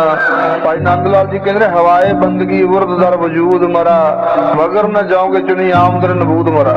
ਇੱਕ ਵਿਦਵਾਨ ਨੇ ਬਚਨ ਲਿਖਿਆ, ਤਨ ਚੇਤਨ ਹੇਤ ਦਇਓ, ਨਾ ਭੋਗਨ ਹੇਤ ਜਗਦੀਸ਼ ਦਇਓ। ਕੇਵਲ ਭੋਗਾਂ ਨੂੰ ਭੋਗਣ ਵਾਸਤੇ ਮਨੁੱਖ ਜਨਮ ਨਹੀਂ ਮਿਲਿਆ, ਭੋਗ ਜੂਨਾਂ ਦੂਜੀਆਂ ਹਨ। ਸੋ ਇਹ ਕਰਮ ਜੂਨੀ ਹੈ, ਮਨੁੱਖ ਜਨਮ ਜਿਹੜਾ ਕਰਮ ਜੂਨ ਹੈ, ਇਹਦੇ ਵਿੱਚ ਕਰਮ ਜਿਹੜਾ ਕਮਾਓਗੇ ਉਹਦਾ ਫਲ ਅਗਾਂਹ ਭੋਗਣਾ ਪਏਗਾ। ਜਿਹੜੀਆਂ ਮੇੜੀਆਂ ਜੂਨਾਂ ਦਾ ਮਾੜੇ ਕਰਮ ਕਰਨ ਕਰਕੇ ਉੱਥੇ ਉਹ ਜਿਹੇ ਸਰੀਰ ਮਿਲੇ ਹਨ, ਆਪਣੇ ਮੰਦੇ ਕਰਮਾਂ ਦਾ ਫਲ ਭੋਗ ਰਹੇ ਜੀਵ ਦੁੱਖ ਪਾ ਰਹੇ ਨੇ। ਸੋ ਜਿਵੇਂ ਫਰੀਦ ਕਬੀਰ ਜੀ ਨੇ ਕਿਹਾ, ਕਹਿੰਦੇ ਚਾਰ ਪਾਵ ਦੋਏ ਸਿੰਘ ਗੁੰਗ ਮੁਖ, ਤਬ ਕੈਸੇ ਗੁਣ ਗਈ ਹੈ। ਉਠਤ ਬੈਠਤ ਠੇਂਗਾ ਪਰ ਹੈ, ਤਬ ਗਤ ਮੂੰਡ ਲੁਕ ਗਈ ਹੈ। ਹਰ ਦਿਨ ਬੈਲ ਦਰਾਨੇ ਹੋਈ ਹੈ, ਫਾਟੇ ਨਾਕਨ ਟੂਟੇ ਕਾਦਨ, ਕੋਦਾ ਕੋ ਪੁਸ ਖਈ ਹੈ। ਸਾਰੋ ਦਿਨ ਡੋਲਤ ਬਨ ਮਹੀਆ, ਅਜੋ ਨਾ ਪੇਟ ਅਗਈ ਹੈ। ਜਨ ਭਗਤਨ ਕੋ ਕਹੋ ਨਾ ਮਾਨੋ, ਕੀਓ ਆਪਨੋ ਪਈ ਹੈ। ਅਖੀਰ ਕਹਿੰਦੇ, ਕਹਿਤ ਕਬੀਰ ਰਾਮ ਨਾਮ ਬਿਨ, ਮੂਡ ਧੁਨੇ ਪਛਤਈ ਹੈ। ਕਹਿੰਦੇ ਹੈ ਮਨਾ, ਜੇ ਹੁਣ ਨਾ ਜਪਿਆ ਵਾਹਿਗੁਰੂ ਨੂੰ, ਹੁਣ ਬੰਦਗੀ ਨਾ ਕੀਤੀ, ਤਾਂ ਜਦੋਂ ਤੇਰੇ ਚਾਰ ਪੈਰ ਹੋਏ, ਤੂੰ ਪਸ਼ੂ ਜੂਨੀ ਚ ਆ ਗਿਆ। ਸੋ ਦੋ ਸਿੰਘ ਹੋਏ ਤੇਰੇ ਹੰਕਾਰ ਦੀ ਨਿਸ਼ਾਨੀ। ਜਿਹੜੇ ਸਿੰਘ ਨੇ ਨਾ, ਹੰਕਾਰ ਦੀ ਨਿਸ਼ਾਨੀ ਮੰਨਿਆ। ਕਹਿੰਦੇ ਜਿਹੜਾ ਤੇਰੇ ਹਿਰਦੇ 'ਚ ਹੰਕਾਰ ਹੈ, ਇਹਨੂੰ ਪ੍ਰਗਟ ਰੂਪ ਦੇ ਕੇ ਰੱਬ ਤੇਰੇ ਤੇਰੇ ਸਿਰ ਤੇ 2 ਸਿੰਘ ਲਾ ਦੇਗਾ। ਤੇ ਪਿਛਲੇ ਜਨਮ 'ਚ ਹੰਕਾਰੀ ਰਿਹਾ, ਇਹਨੇ ਰੱਬ ਦੇ ਪਿਆਰਿਆਂ ਦਾ ਬਚਨ ਨਹੀਂ ਮੰਨਿਆ ਸੀ, ਇਸ ਕਰਕੇ ਹੁਣ ਜੂਨ 'ਚ ਪੈ ਗਿਆ ਪਸ਼ੂਆਂ ਦੀ 4 ਪਾਵ 2 ਸਿੰਘ, ਗੁੰਗ ਮੁਖ ਮੂੰਹ ਤੋਂ ਹੋਵੇਗਾ ਗੂੰਗਾ, ਸਭ ਕੈਸੇ ਗੁਣ ਗਈ ਹੈ। ਸਦੋਂ ਰੱਬ ਦੇ ਗੁਣ ਕਿਸ ਤਰ੍ਹਾਂ ਗਾਵੇਂਗਾ। ਊਠਤ ਬੈਠਤ ਠੇਂਗਾ ਪਰ ਹੈ, ਉੱਠਦਿਆਂ ਵੀ ਠੇਡਾ ਲੱਗੇਗਾ, ਬਹਿੰਦਿਆਂ ਵੀ ਠੇਡੇ ਵੱਜਣਗੇ। ਜੱਟ ਜ਼ਿਮੀਂਦਾਰ ਕਈ ਵਾਰੀ ਪਸ਼ੂ ਨੂੰ ਉਠਾਉਣ ਲੱਗਿਆ ਵੀ ਠੋਲਾ ਮਾਰਦੇ ਆ, ਬੈਠਣ ਲੱਗੇ ਤੇ ਵੀ ਜਾਂਦੇ ਪੁਰਾਣੀ ਮਾਰ ਹੀ ਜਾਂਦੇ ਨੇ। ਸੋ ਇਸ ਪ੍ਰਕਾਰ ਊਠਤ ਬੈਠਤ ਠੇਂਗਾ ਪਰ ਠੋਲੇ ਵੱਜਣਗੇ, ਅਬ ਕੱਤ ਮੂੜ ਲੁਕਾਈ ਹੈ, ਆਪਣਾ ਸਿਰ ਕਿੱਥੇ ਲੁਕਾਏਗਾ। ਕਹਿੰਦੇ ਨੇ ਬਾਬਾ ਬਿਸ਼ਨ ਸਿੰਘ ਸਾਹਿਬ ਜਿਹੜੇ ਸੀ ਨਿਹੰਗ ਸਿੰਘ, ਉਹ ਤੁਰੇ ਜਾਂਦੇ ਸੀ ਕੋਰਾ, ਤੇ ਕਿਸੇ ਜੱਟ ਦਾ ਸੀ ਉਹ ਮਹਿਆ ਝੋਟਾ ਤੇ ਉਹ ਵਗੇ ਨਾ। ਕਹਿਣ ਲੱਗੇ ਸਤਿਪੁਰਸ਼ਾ ਦ੍ਰਿਸ਼ਟੀ ਪਾਏ ਹੋਏ ਵਗਦਾ ਨਹੀਂ। ਸੋ ਉਸ ਵੇਲੇ ਹੱਥ ਜਿਹਾ ਫੇਰਿਆ ਉੱਪਰ, ਕਹਿਣ ਲੱਗੇ ਲੇਖਾ ਦੇਣਾ ਪੈਣਾ, ਸਿੱਧਾ ਹੋ ਕੇ ਵਗ, ਫਿਰ ਚੱਲ ਪਿਆ। ਇਸ ਪ੍ਰਕਾਰ ਕਹਿੰਦੇ ਤਬ ਕਤ ਮੂੜ ਲੁਕਾਈ ਹੈ, ਹਰ ਦਿਨ ਬੈਲ ਬਿਰਾਨੇ ਹੋਈ ਹੈ। ਹਰੀ ਤੋਂ ਬਗੈਰ ਭਗਤੀ ਤੋਂ ਬਿਨਾਂ ਕਹਿੰਦੇ ਬਗਾਨਾ ਬਲਦ ਬਣਨਾ ਪੈ ਜਾਏਗਾ। ਸੋ ਹਰ ਦਿਨ ਬੈਲ ਬਿਰਾਨੇ ਹੋਈ ਹੈ, ਫਾਟੇ ਨੱਕ, ਤੇਰਾ ਨੱਕ ਵੀ ਪਾੜਨਾ ਉਹਨਾਂ ਨੇ, ਵਿੱਚ ਨੱਥ ਪਾਉਣ ਲਈ ਵੀ ਇਹ ਦੌੜਿਆ ਫਿਰੇ ਨਾ ਇੱਧਰ ਉੱਧਰ, ਕਬਜ਼ੇ 'ਚ ਕਰਨ ਵਾਸਤੇ ਤੇਰਾ ਨੱਕ ਪਾੜ ਦੇਣਾ, ਤੇ ਤੇਰਾ ਕੰਧਾ ਵੀ ਉਦੋਂ ਟੁੱਟਾ ਹੋਇਆ ਹੋਵੇਗਾ। ਗੱਡੀਆਂ ਵਾਹਣ ਵਾਲੇ ਜਿਹੜੇ ਪਸ਼ੂ ਆ ਨਾ, ਉਹਨਾਂ ਦੇ ਕੰਧੇ ਵੀ ਇੱਧਰ ਉੱਧਰ ਢਿਲਕਦੇ ਵਿਖਾਈ ਦਿੰਦੇ ਨੇ। ਸੋ ਕਹਿੰਦੇ ਫਾਟੇ ਨੱਕ ਨੇ ਟੂਟੇ ਕਾਦਨ, ਮੋਢਿਆਂ ਤੋਂ ਮਾਸ ਟੁੱਟਾ ਹੋਇਆ ਹੋਵੇਗਾ, ਜ਼ਖਮ ਬਣ ਜਾਂਦੇ ਨੇ, ਉੱਤੇ ਕਾਂ ਠੂੰਗੇ ਮਾਰਦੇ ਆ। ਸੋ ਇਸ ਪ੍ਰਕਾਰ ਦੀ ਹਾਲਤ ਹੋਵੇਗੀ। ਕਹਿੰਦੇ ਕੋਦੋਂ ਕੋ ਭੁੱਸ ਖਈ ਹੈ, ਕਹਿੰਦੇ ਜਿਹੜਾ ਬਾਜਰਾ ਆਦਿ ਕੋ ਫਸਲਾਂ ਹੋਣਗੀਆਂ ਨਾ, ਉਹਦੀ ਜਿਹੜੀ ਭੁੱਸ ਹੈ, ਤੂੜੀ ਤੰਦ, ਉਹ ਤੈਨੂੰ ਖਾਣਾ ਪੈਣਾ। ਸਾਰੋ ਦਿਨ ਡੋਲਤ ਬਨ ਮਹੀਆ, ਕਈ ਵਾਰ ਵਾਹ ਵੰਜ ਕੇ ਨਾ ਤੈਨੂੰ ਤੇ ਬਾਹਰ ਉਜਾੜ 'ਚ ਛੱਡ ਦੇਣਗੇ ਵੀ ਇੱਥੋਂ ਖਾ ਕੇ ਆਪਣਾ ਢਿੱਡ ਭਰ। ਕਹਿੰਦੇ ਸਾਰਾ ਦਿਨ ਉਜਾੜ 'ਚ ਭਰਮਦਾ ਫਿਰੇਗਾ ਤੇ ਸਰੀਰ ਐਡਾ ਵੱਡਾ ਹੋਣਾ ਤਾਂ ਵੀ ਤੇਰਾ ਢਿੱਡ ਨਹੀਂ ਭਰਨਾ, ਭੁੱਖ ਨਹੀਂ ਮਿਟਣੀ। ਇਸ ਪ੍ਰਕਾਰ ਸਾਰੋ ਦਿਨ ਡੋਲਤ ਬਨ ਮਹੀਆ, ਅਜੋ ਨਾ ਪੇਟ ਅਗਈ ਹੈ, ਸੋ ਜਨ ਭਗਤਨ ਕੋ ਕਹੋ ਨਾ ਮਾਨੋ। ਭਗਤ ਜਨਾਂ ਦਾ ਦਿੱਤਾ ਉਪਦੇਸ਼ ਤੋਂ ਮੰਨਿਆ ਨਾ। ਜਿਵੇਂ ਇੱਕ ਵਾਰੀ ਸੰਤ ਬਾਬਾ ਅਤਰ ਸਿੰਘ ਸਾਹਿਬ ਜਦੋਂ ਜਾਣਾ ਸੀ ਉਹਨਾਂ ਸੱਚਖੰਡ ਨੂੰ, ਤੇ ਉਹਨਾਂ ਦੇ ਜਾਣ ਤੋਂ ਪਹਿਲਾਂ ਇੱਕ ਮਾਈ ਨੇ ਬੇਨਤੀ ਕੀਤੀ ਹੋਈ ਸੀ ਕਿ ਮੇਰੇ ਘਰ ਸਾਡੇ ਨਗਰ 'ਚ ਤੁਸੀਂ ਸਰੀਰ ਛੱਡਣਾ। ਤੇ ਉਹ ਮਹਾਂਪੁਰਖ ਜਿਹੜੇ ਸੰਤ ਅਤਰ ਸਿੰਘ ਸਾਹਿਬ ਰੇਰੂ ਸਾਹਿਬ ਵਾਲੇ ਸੀ ਨਾ, ਜਦੋਂ ਉਹ ਚੱਲੇ ਸੱਚਖੰਡ ਨੂੰ, ਤੇ ਸੰਤ ਬਾਬਾ ਅਤਰ ਸਿੰਘ ਸਾਹਿਬ ਨੂੰ ਕਹਿਣ ਲੱਗੇ ਆਓ ਮਹਾਂਪੁਰਸ਼ੋ ਚੱਲੀਏ ਇਕੱਠੇ ਹੀ। ਕਹਿਣ ਲੱਗੇ ਨਹੀਂ ਤੁਸੀਂ ਚੱਲੋ, ਜੇ ਇਕੱਠੇ ਚੱਲ ਗਏ ਲੋਕਾਂ ਕਹਿਣਾ ਸਾਧ ਇਕੱਠੇ ਹੀ ਮਰ ਗਏ ਆ, ਇਹ ਵੱਖਰੇ ਵੱਖਰੇ ਦਿਨਾਂ ਨੂੰ ਮਰਨਾ ਚਾਹੀਦਾ ਸੀ, ਤੁਹਾਡਾ ਦੁਸਹਿਰਾ ਮਨਾ ਆਈਏ ਫਿਰ ਆਉਣੇ ਆ। ਸੋ ਜਦੋਂ ਉਹਨਾਂ ਦਾ ਦੁਸਹਿਰਾ ਮਨਾਇਆ ਤੇ ਫਿਰ ਆਪ ਜਾਣਾ ਸੀ ਸੱਚਖੰਡ ਨੂੰ, ਉਸ ਵੇਲੇ ਸੁਨੇਹੇ ਭੇਜੇ ਸਭ ਦੁਨੀਆ ਨੂੰ, ਲੋਕਾਂ ਨੂੰ ਵੀ ਆਓ ਦੀਵਾਨ ਲੱਗਣਾ। ਤੇ ਉਸ ਵੇਲੇ ਜ਼ਿਮੀਂਦਾਰਾਂ ਨੂੰ ਖੇਤੀਬਾੜੀ ਦਾ ਬੜਾ ਤਾੜ ਸੀ, ਕਣਕ ਬੀਜੀ ਜਾ ਰਹੀ ਸੀ ਸ਼ਾਇਦ, ਤੇ ਜ਼ਿਮੀਂਦਾਰ ਆਏ ਨਾ, ਹਲ ਲੈ ਕੇ ਜਾ ਰਹੇ ਸੀ। ਉਸ ਵੇਲੇ ਮਹਾਂਪੁਰਸ਼ਾਂ ਨੇ ਫਿਰ ਵਿਰਾਗ ਦੇ ਨਾਲ ਇਹ ਧਾਰਨਾ ਲਾਈ, ਲੈ ਜਾ ਸੰਗਤੇ ਸੁਨੇੜਾ ਜਾਂਦੀ ਵਾਰ ਦਾ। ਸੋ ਉਹਨਾਂ ਦੇ ਬਚਨਾਂ 'ਚ ਤਸੀਰ ਸੀ। ਫਿਰ ਜ਼ਿਮੀਂਦਾਰਾਂ ਨੇ ਹਲ ਥੰਮ ਦਿੱਤੇ, ਉੱਥੇ ਪਸ਼ੂ ਬੰਨ ਕੇ ਆ ਗਏ ਸੁਣਨ ਵਾਸਤੇ। 8-8 ਮੀਲ ਤੱਕ ਉਹਨਾਂ ਦੀ ਆਵਾਜ਼ ਜਾਂਦੀ ਸੀ। ਕਹਿੰਦੇ ਇਸ ਪ੍ਰਕਾਰ ਇਹਨੇ ਭਗਤ ਜਨਾਂ ਦਾ ਕਿਹਾ ਨਾ ਮੰਨਿਆ। ਜਨ ਭਗਤਨ ਕੋ ਕਹੋ ਨਾ ਮਾਨੋ, ਕੀਓ ਆਪਣੋ ਪਈ ਹੈ। ਕਹਿਤ ਕਬੀਰ ਰਾਮ ਨਾਮ ਬਿਨ ਮੂੜ ਧੁਨੇ ਪਛਤਾਈ ਹੈ। ਕਹਿੰਦੇ ਸਿਰ ਧੁਣੇਗਾ, ਸਿਰ ਹਿਲਾਏਗਾ ਪਛਤਾਉਂਦਾ ਹੋਇਆ। ਸਿਰ ਧੁਣਨ ਦਾ ਮਤਲਬ ਹੈ ਪਛਤਾਉਣਾ। ਫਿਰ ਪਛਤਾਏਗਾ ਸਿਰ ਹਿਲਾਉਂਦਾ ਹੋਇਆ ਵੀ ਮੈਂ ਬਚਨ ਮੰਨ ਨਾ ਸਕਿਆ। ਫਿਰ ਪੱਲੇ ਪਛਤਾਵਾ ਹੀ ਰਹਿ ਜਾਏਗਾ, ਹੋਰ ਨਹੀਂ ਕੁਝ ਰਹਿ ਜਾਏਗਾ। ਇਸ ਕਰਕੇ ਹੁਣੇ ਹੀ ਵੇਲਾ ਹੈ, ਪ੍ਰੀਤਮ ਪ੍ਰਮਾਤਮਾ ਦਾ ਭਜਨ ਕਰਨ ਦਾ ਹੁਣ ਵੇਲਾ ਹੈ। ਭਈ ਪ੍ਰਾਪਤ ਮਾਨੁਖ ਦੇਹਰੀਆ। ਇਸ ਪ੍ਰਕਾਰ ਸੱਚੇ ਪਾਤਸ਼ਾਹ ਦੇ ਚਰਨਾਂ 'ਚ ਅਰਦਾਸ ਕਰ। ਸਤਿਗੁਰੂ ਤੇਗ ਬਹਾਦਰ ਸਾਹਿਬ ਸਾਨੂੰ ਸਿੱਖਿਆ ਦੇ ਰਹੇ ਨੇ ਕਿ ਮਹਾਰਾਜ ਕਿਰਪਾ ਕਰੋ, ਮੇਰੇ ਅੰਦਰ ਵੀ ਗੁਰਾਂ ਦਾ ਉਪਦੇਸ਼ ਟਿਕੇ, ਮੇਰੇ ਅੰਦਰ ਵੀ ਨਿਰਾਵਰਨ ਗਿਆਨ ਪੈਦਾ ਹੋਏ। ਮੇਰੀ ਇਹ ਹਾਲਤ ਕਿਉਂ ਬਣ ਰਹੀ ਹੈ ਕਿ ਮੈਂ ਪਸ਼ੂ ਦੀ ਨਿਆਈ ਪਦਾਰਥ ਖਾ ਕੇ ਢਿੱਡ ਭਰ ਕੇ ਸੌਂ ਜਾਂਦਾ ਹਾਂ। ਕਹੋ ਨਾਨਕ ਪ੍ਰਭ ਬਿਰਦ ਪਛਾਨੋ, ਤਬ ਹੋ ਪਤਤ ਤਰੋ। ਇਸ ਪ੍ਰਕਾਰ ਹਜ਼ੂਰ ਕਹਿੰਦੇ ਨੇ ਅਕਾਲ ਪੁਰਖ ਦੇ ਚਰਨਾਂ 'ਚ ਬੇਨਤੀ ਕਰਦੇ ਹਾਂ ਕਿ हे ਪ੍ਰਭੂ ਅਕਾਲ ਪੁਰਖ ਸਰਬ ਸ਼ਕਤੀਮਾਨ ਵਾਹਿਗੁਰੂ, ਆਪਣੇ ਬਿਰਦ ਦੀ ਪਛਾਣ ਕਰੋ। ਵਾਹਿਗੁਰੂ ਜੀ ਤੁਹਾਡਾ ਬਿਰਦ ਹੈ ਜੋ ਸਰਣ ਆਵੈ ਤਿਸ ਕੰਠ ਲਾਵੈ, ਤੇ ਬਿਰਦ ਸੁਆਮੀ ਸੁੰਦਾ। ਸੱਚੇ ਪਾਤਸ਼ਾਹ ਆਪਣੇ ਬਿਰਦ ਨੂੰ ਜ਼ਰੂਰ ਪਛਾਣੋ, ਤਬ ਹਾਂ ਪਤਿਤ ਤਰੋਂ। ਜੇ ਤੁਸੀਂ ਆਪਣੇ ਬਿਰਦ ਦੀ ਪਛਾਣ ਕੀਤੀ ਤਾਂ ਮੈਂ ਜ਼ਰੂਰ ਪਤਿਤ ਵੀ ਤਰ ਜਾਵਾਂਗਾ। ਜੇ ਮਹਾਰਾਜ ਤੁਸੀਂ ਆਪਣੇ ਬਿਰਦ ਨੂੰ ਨਾ ਪਛਾਣਿਆ ਤਾਂ ਮੇਰਾ ਪਤਿਤ ਦਾ, ਪਤਿਤ ਹੁੰਦਾ ਧਰਮ ਤੋਂ ਡਿੱਗਾ ਹੋਇਆ, ਪਤਿਤ ਹੁੰਦਾ ਡਿੱਗਣਾ, ਧਰਮ ਤੋਂ ਡਿੱਗ ਕੇ ਭ੍ਰਿਸ਼ਟ ਹੋਇਆ ਡੂੰਘੀ ਖੱਡ 'ਚ ਪਿਆ ਹੋਇਆ ਜੀਵ, ਸੋ ਜਿਹੜਾ ਤਰ ਨਹੀਂ ਸਕਦਾ।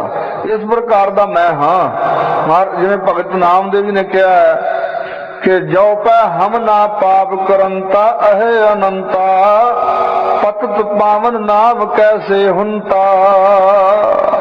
ਹੇ ਵਾਹਿਗੁਰੂ ਜੇ ਮੈਂ ਪਾਪ ਨਾ ਕਰਦਾ, ਮੈਂ ਧਰਮ ਤੋਂ ਨਾ ਡਿੱਗਦਾ ਤਾਂ ਮਹਾਰਾਜ ਤੇਰੇ ਨਾਮ ਦਾ ਜਿਹੜਾ ਪਤਿਤ ਪਾਵਨ ਨਾਮ ਹੈ ਨਾ, ਇਹ ਨਾਂ ਨਹੀਂ ਸੀ ਪੈਣਾ। ਅਸੀਂ ਪਾਪ ਨਾ ਕਰਦੇ ਹੈ ਅਨੰਤ ਸਰੂਪ ਵਾਹਿਗੁਰੂ, ਤਾਂ ਤੈਨੂੰ ਕਿਸੇ ਨੇ ਪਤਿਤ ਪਾਵਨ ਨਹੀਂ ਸੀ ਕਹਿਣਾ। ਅਸੀਂ ਪਾਪ ਕੀਤੇ, ਤੂੰ ਆਪਣਾ ਨਾਮ ਬਖਸ਼ ਕੇ ਸਾਡੇ ਪਾਪ ਧੋ ਦਿੱਤੇ, ਸਾਨੂੰ ਪਤਿਤਾਂ ਨੂੰ ਤਾਰ ਲਿਆ, ਇਸ ਕਰਕੇ ਤੇਰਾ ਨਾਮ ਇੱਕ ਪੈ ਗਿਆ ਪਤਿਤ ਪਾਵਨ।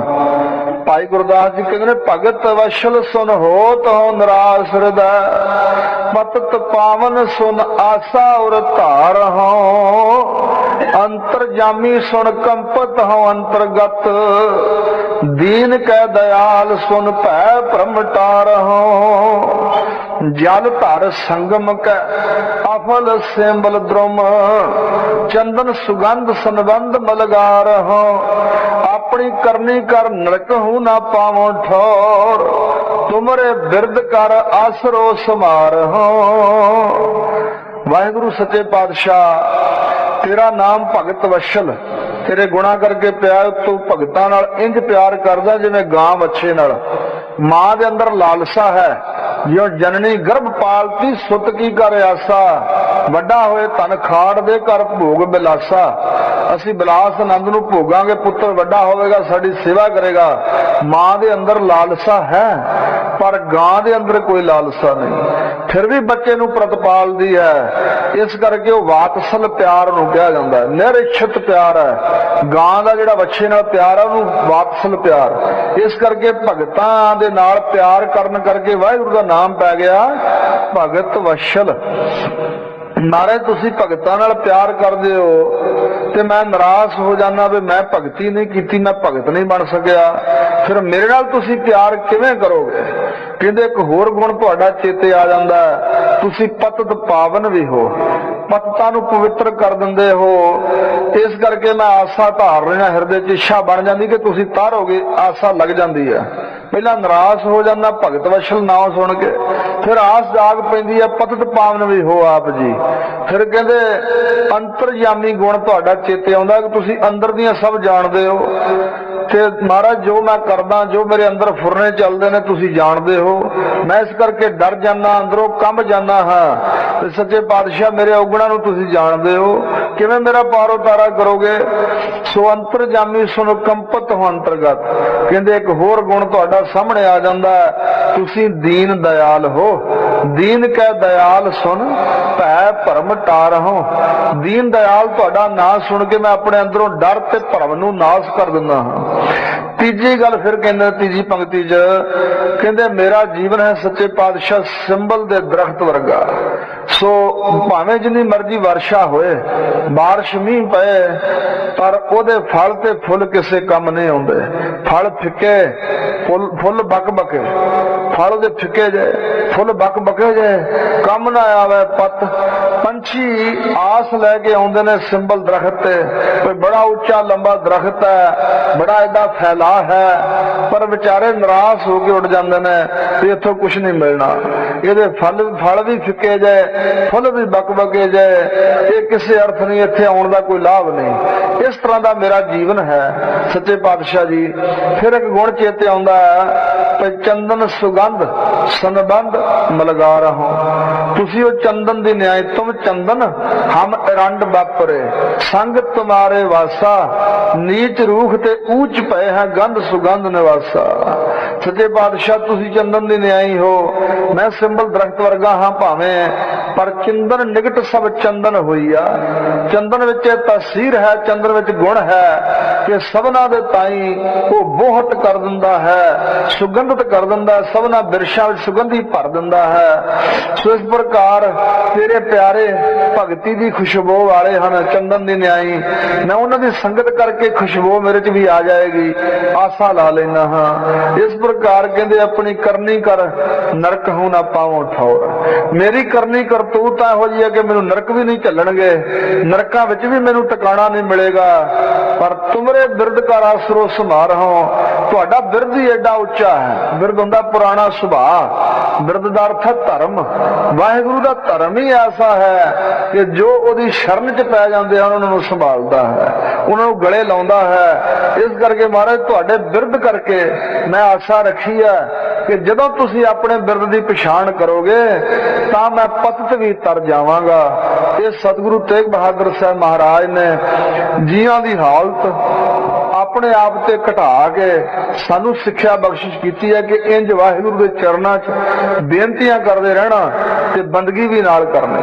ਵਾਹਿਗੁਰੂ ਦੇ ਚਰਨਾਂ 'ਚ ਬੇਨਤੀਆਂ ਕਰਨੀਆਂ, ਆਪਣੇ ਆਪ ਨੂੰ ਇਹੋ ਜਿਹਾ ਸਮਝਣਾ ਕਿ ਮੈਂ ਬੁਰੇ ਤੋਂ ਬੁਰੇ ਕਰਮ ਕਰਨ ਵਾਲਾ ਹਾਂ। ਮਨੁੱਖ ਜਨਮ ਦੀ ਪਛਾਣ ਨਹੀਂ ਮੈਂ ਕੀਤੀ, ਭਲਾ ਮੈਂ ਕੁਝ ਨਹੀਂ ਕੀਤਾ। ਮਨ ਬਾਣੀ ਸਰੀਰ ਕਰਕੇ ਹਰੀ ਦੇ ਗੁਣਾਂ ਨੂੰ ਮੈਂ ਨਹੀਂ ਗਾਇਆ। ਗੁਰਮਤਿ ਗੁਰਾਂ ਦੀ ਸਿੱਖਿਆ ਨੂੰ ਸੁਣ ਕੇ ਮੇਰੇ ਅੰਦਰ ਗਿਆਨ ਅਜੇ ਤੱਕ ਨਹੀਂ ਪੈਦਾ ਹੋਇਆ। ਪਸ਼ੂ ਵਾਂਗ ਢਿੱਡ ਭਰ ਕੇ ਸੌਣ ਵਾਲਾ ਹਾਂ। ਭਗਤਾਂ ਵਾਲੀ ਅਲਪਹਾਰ ਸੁਲਕ ਸੀ ਨਿੰਦਰਾ, ਇਹੋ ਜੀ ਮੇਰੀ ਅਵਸਥਾ ਨਹੀਂ ਹੈ। ਸੱਚੇ ਪਾਤਸ਼ਾਹ ਤੁਸੀਂ ਕਿਰਪਾ ਕਰਕੇ ਆਪਣੇ ਬਿਰਦ ਦੀ ਪਛਾਣ ਕਰੋਗੇ ਤਾਂ ਮੈਂ ਜ਼ਰੂਰ ਤਰਾਂਗਾ। ਇੰਜ ਬੇਨਤੀਆਂ ਕਰਦੇ ਰਹਿਣਾ। ਇਹ ਸਤਿਗੁਰੂ ਤੇਗ ਬਹਾਦਰ ਸਾਹਿਬ ਮਹਾਰਾਜ ਨੇ ਪਰਮ ਪਵਿੱਤਰ ਉਪਦੇਸ਼ ਬਖਸ਼ਿਆ ਹੈ। ਦਾਸ ਪਾਸੋਂ ਵਿਚਾਰ ਕਰਦਿਆਂ ਹੋਈਆਂ ਭੁੱਲਾਂ ਚੁੱਕਾਂ ਗਲਤੀਆਂ ਸਤਿਗੁਰੂ ਮਹਾਰਾਜ ਤੇ ਆਪ ਸੰਗਤ ਨੇ ਖਿਮਾ ਕਰਨੀਆਂ ਜੀ। ਗੁਰਮਤਿ ਸੋਨ ਕਛ ਗਿਆਨ ਨਾ ਉਪਜਿਓ, ਪਸ ਜਿਉ ਉਦਰ ਭਰੋ। ਕਹੋ ਨਾਨਕ ਪਰ ਬਿਰਦ ਪਛਾਨੋ, ਤਬ ਹੋ ਪਤਿਤ ਤਰੋ। ਵਾਹਿਗੁਰੂ ਜੀ ਕਾ ਖਾਲਸਾ, ਵਾਹਿਗੁਰੂ ਜੀ ਕੀ ਫਤਿਹ।